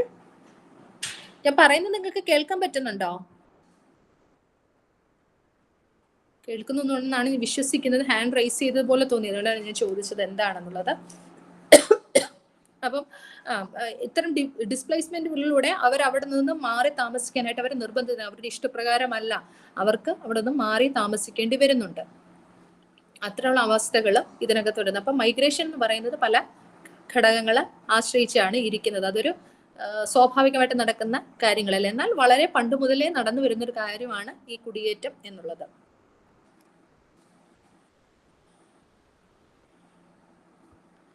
കുടിയേറ്റം എന്നത് ആളുകൾ അവരുടെ പതിവ് താമസ സ്ഥലത്ത് നിന്നും പുതിയൊരു സ്ഥലത്തേക്ക് അല്ലെങ്കിൽ രാജ്യാന്തര അതിർത്തികൾ കടന്ന് അല്ലെങ്കിൽ രാജ്യത്തിനുള്ളിലായി നീങ്ങുന്നതിനെയാണ് കുടിയേറ്റം എന്നതുകൊണ്ട് സൂചിപ്പിക്കുന്നത്. അത്തരം കുടിയേറ്റം ചെയ്യുന്നവരെയാണ് കുടിയേറ്റക്കാർ എന്നതുകൊണ്ട് എന്നതുകൊണ്ട് ഉദ്ദേശിക്കുന്നത്.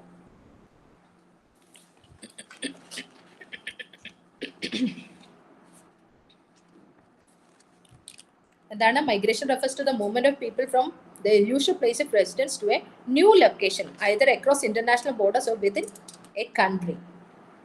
രാജ്യത്തിനകത്ത് തന്നെ ആയിരിക്കാം, അല്ലെങ്കിൽ രാജ്യത്തിന് പുറത്തായിരിക്കാം. ഈ ഒരു മൂവ്മെന്റിനെയാണ്, ഒരു സ്ഥലത്ത് നിന്ന് മറ്റൊരു സ്ഥലത്തിലേക്ക് അവർ നീങ്ങുന്നതിനെയാണ് എന്ത് പറയുന്നത്?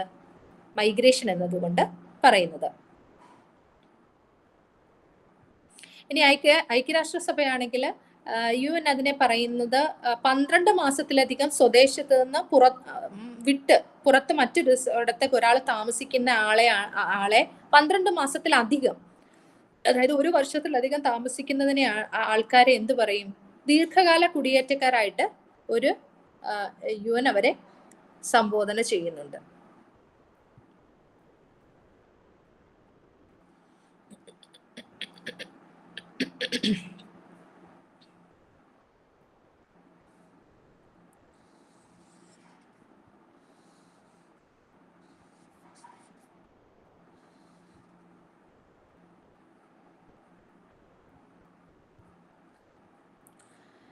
അല്ലെങ്കിൽ the term migrant is commonly defined as any person who lives temporarily or permanently in a country where they were not born and has established significant social ties in that country.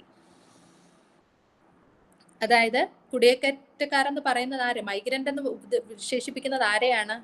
സാധാരണയായിട്ട് സ്വന്തം സ്ഥലത്ത് നിന്ന് മറ്റൊരു രാജ്യത്ത് താൽക്കാലികമായിട്ടായിരിക്കാം, അല്ലെങ്കിൽ സ്ഥിരമായി താമസിക്കുന്നതായിരിക്കാം. പക്ഷെ അവരെന്തുവാണ്? അവിടെ സാമൂഹികമായിട്ടുള്ള ചില സോഷ്യൽ ടൈസ് സ്ഥാപിച്ചതുമായിട്ടുള്ള ചില വ്യക്തികളായിരിക്കാം. അവരെയാണ് മൈഗ്രൻസ് എന്ന് പറയുന്നത്, അല്ലെ വ്യക്തിയാണെങ്കിൽ മൈഗ്രന്റ് എന്ന് പറയുന്നത്.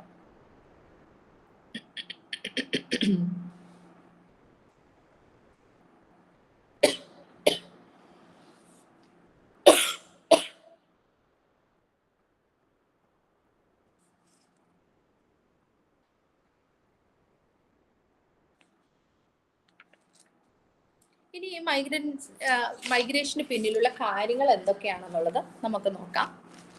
ഇതുമായി ബന്ധപ്പെട്ട ചില കുറേ എക്സ്പ്ലനേഷൻ ആണ് താഴെ കൊടുത്തിരിക്കുന്ന. കുറച്ച് കണക്കുകളും കാര്യങ്ങളും OECD ഒക്കെ കണക്കുകൾ കൊടുത്തിട്ടുണ്ട്.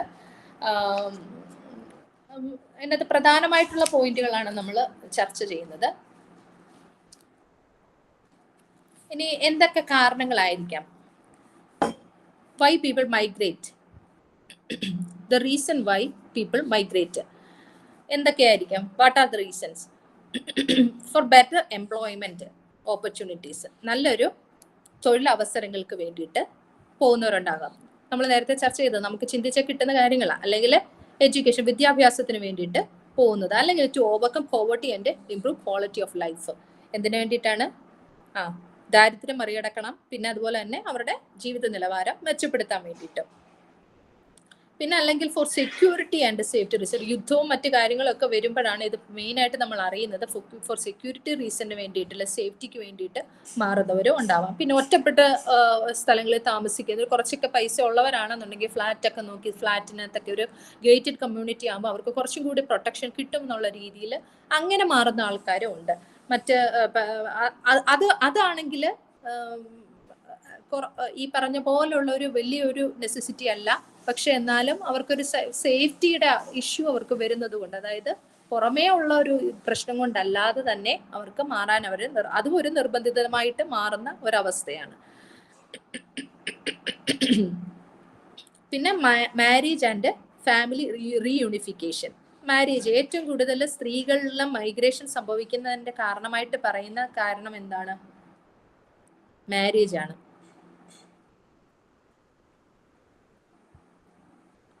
ഓക്കെ. പിന്നെ അല്ലെങ്കിൽ ബെറ്റർ ഹെൽത്ത് കെയറിന് വേണ്ടിയിട്ട് അർബൻ ഏരിയസിലോട്ട് റൂറൽ ഏരിയസിൽ നിന്ന് കൂടുതൽ ആൾക്കാർ മാറുന്നതിൻ്റെ വളരെയധികം കാര്യങ്ങൾ. ഒന്ന് ഹെൽത്ത് ഉണ്ട്, പിന്നെ ജോബ് ഉണ്ട്, മാരേജ് ഉണ്ട്, പിന്നെന്താ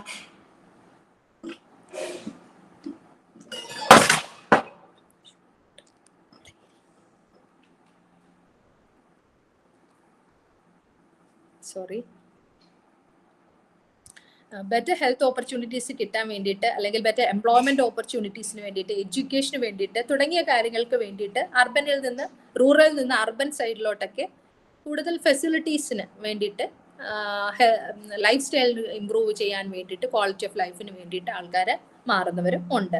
പിന്നെ റിലീജിയസ് കൾച്ചറൽ ആയിട്ട് ഇപ്പം നേരത്തെ പറഞ്ഞ പോലെ ലൈഫ് സ്റ്റൈൽ റീസൺ മൂലം മാറുന്നവരുണ്ട്.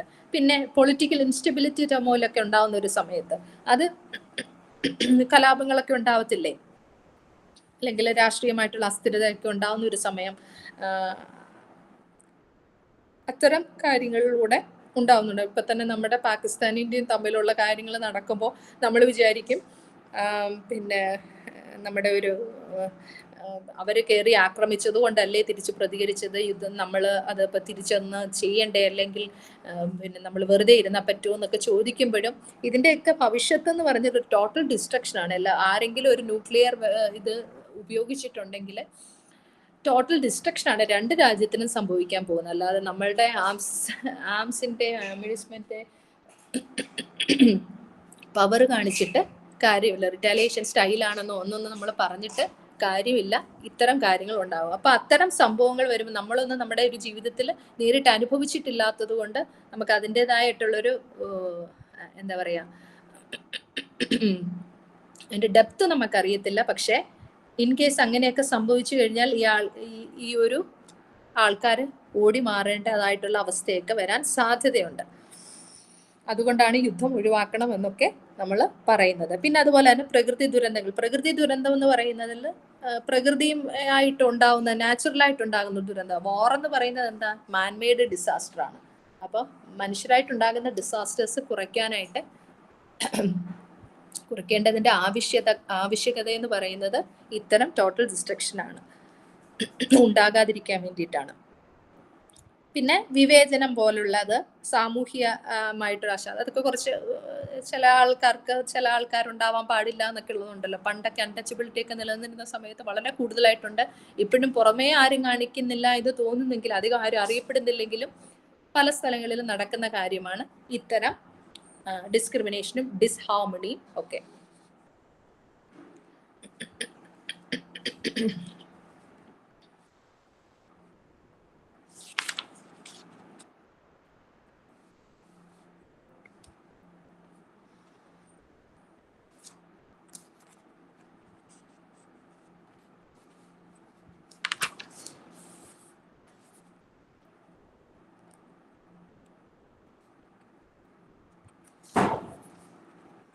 ആരാണ് മൈഗ്രൻസ് എന്ന് നമ്മൾ പറഞ്ഞു?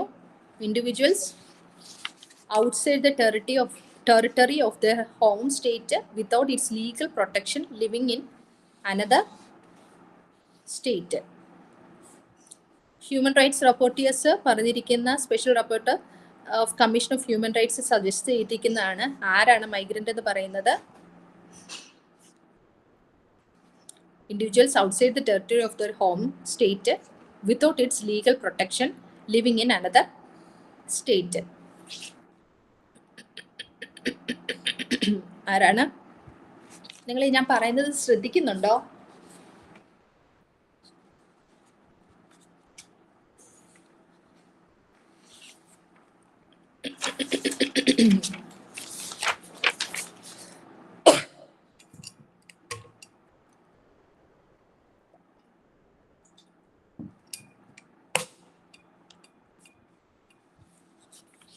ആരാണ് മൈഗ്രന്റ്?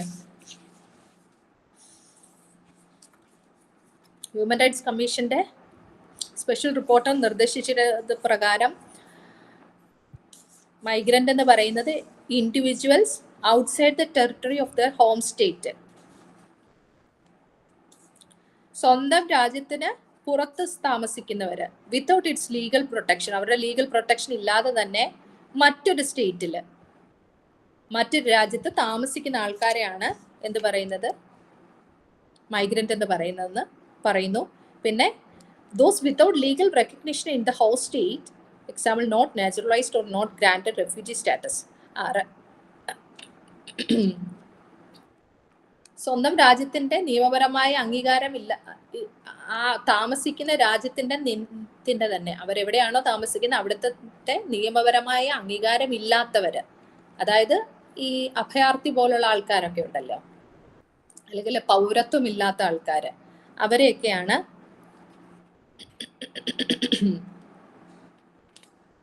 എന്ത് മൈഗ്രന്റ് ആയിട്ട് പറയുന്നത്.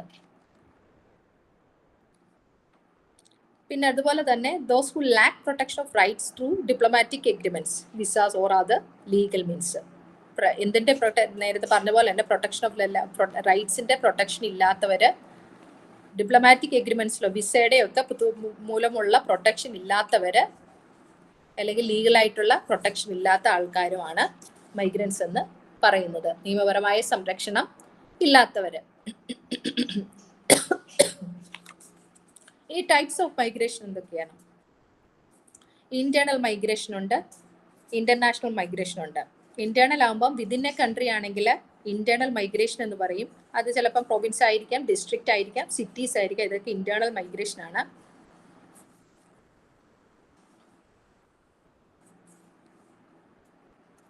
പിന്നെ ഇന്റർനാഷണൽ മൈഗ്രേഷൻ ആണെങ്കിൽ മൂവ്മെന്റ് ബിറ്റ്വീൻ ഡിഫറെന്റ് കൺട്രീസ്, മറ്റ് രാജ്യങ്ങളിലോട്ടുള്ള താമസം മാറുന്നവരെ ആൾക്കാരെയാണ് എന്ത്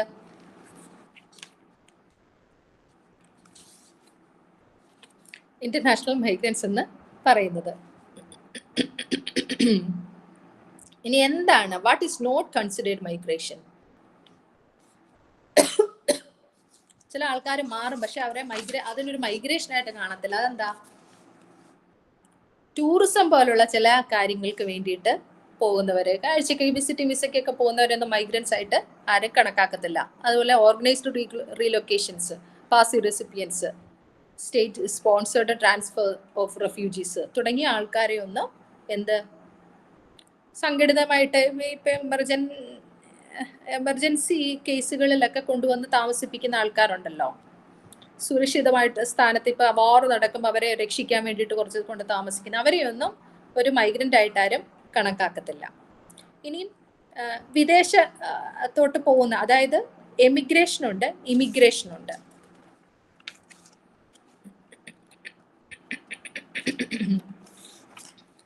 അത് രണ്ടും പ്രധാനമായിട്ടുള്ള രണ്ട് ടൈപ്പാണ്. ഏത്? എമിഗ്രേഷൻ, അത് എമിഗ്രേഷനും ഇമിഗ്രേഷനും.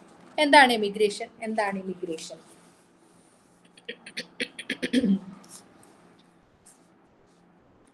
എനിക്ക് തൊണ്ടയ്ക്ക് നല്ല സ്ട്രെയിൻ ഉണ്ട്. ഒരു കാര്യം ചെയ്യാം, നമുക്ക് ഈ ഒരു ടോപ്പിക്ക് നാളത്തേക്ക് എടുക്കാം.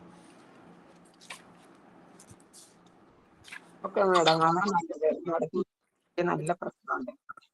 എനിക്ക് ഒന്നാമത് പനിയായിരുന്നേ. നാളെ മതി. നാളെ എടുക്കാം. ഓക്കെ, അപ്പൊ ഇന്നത്തെ വൈൻഡപ്പ് ചെയ്താലോ? ഇപ്പൊ എത്ര പേരാണ് നിങ്ങളുടെ അറ്റൻഡൻസ്? നമുക്ക് അറ്റൻഡൻസ് മാർക്ക് ചെയ്യേണ്ടതാണ് കേട്ടോ. അപ്പോൾ നിങ്ങൾ മാക്സിമം ക്ലാസ്സുകൾ അറ്റൻഡ് ചെയ്യാൻ ശ്രമിക്കണം. കുഴപ്പമില്ലാന്ന് നമ്മൾ വിചാരിക്കും, പക്ഷെ ഇതൊക്കെ മാൻഡേറ്ററി ആണ്. പിന്നെ റെക്കോർഡ് ചെയ്യുന്നതും കൂടിയാണ്. അപ്പോൾ അറിയാൻ സാധിക്കും എത്ര പേര് കയറി, ആരൊക്കെ കയറി എന്നുള്ളതൊക്കെ. ഓക്കെ, അപ്പൊ നാളെ ഞാൻ കൃത്യം 6 മണിക്ക് തന്നെ വരാനാണ് ശ്രമിക്കുന്നത്. എന്തെങ്കിലും ടെക്നിക്കൽ ഇഷ്യൂസ് ഉണ്ടെങ്കിൽ മാത്രമായിരിക്കും ചില താമസിക്കുന്നത്. അതുകൊണ്ട് ആരും കയറാതെ പോകരുത്. മാക്സിമം ട്രൈ ചെയ്തുകൊണ്ടിരിക്കുക കേട്ടോ.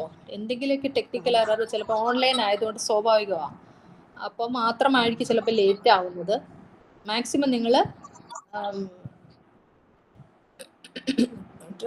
ട്രൈ ചെയ്തുകൊണ്ടിരിക്കുക കേട്ടോ. 10 മിനിറ്റ് അങ്ങനെ കുറഞ്ഞു എന്ന് വിചാരിച്ചിട്ട് മാറിപ്പോകരുത് കേട്ടോ. ഇനി അരമണിക്കൂറാണെങ്കിലും കുറഞ്ഞു എന്ന് വിചാരിച്ചിട്ട് പോകരുതേ. നിങ്ങളുടെ ഗ്രൂപ്പുകളിൽ ഷെയർ ചെയ്യുന്നില്ല. ഇന്നത്തെ ക്ലാസ്സിൽ വളരെയധികം ആൾ കുറവാണല്ലോ. എനിക്ക് തോന്നുന്നു പോപ്പുലേഷൻ സ്റ്റഡീസ് കുറച്ച് എളുപ്പമായതുകൊണ്ടാണോ കുട്ടികൾ ഇരിക്കാത്തതെന്ന് അറിയില്ല. പക്ഷെ അറ്റൻഡൻസ് മാർക്ക് ചെയ്യേണ്ടതായതുകൊണ്ട് നിങ്ങൾ കയറണം. പിന്നെ ക്ലാസ് അറ്റൻഡ് ചെയ്തതിന് ശേഷം നിങ്ങൾ വായിക്കുമ്പോൾ കുറച്ചും കൂടി ഈസി ആയിട്ട് മനസ്സിലാവും. Okay,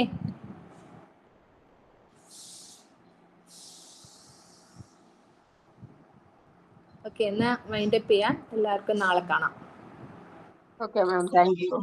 okay, okay.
ഓട്ടോമാറ്റിക്കായിട്ട് സ്റ്റോപ്പ് ചെയ്താൽ റെക്കോർഡിംഗ് ഒക്കെ ആയിരിക്കും.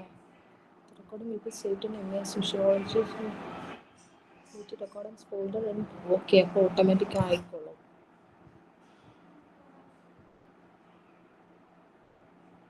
Stop recording.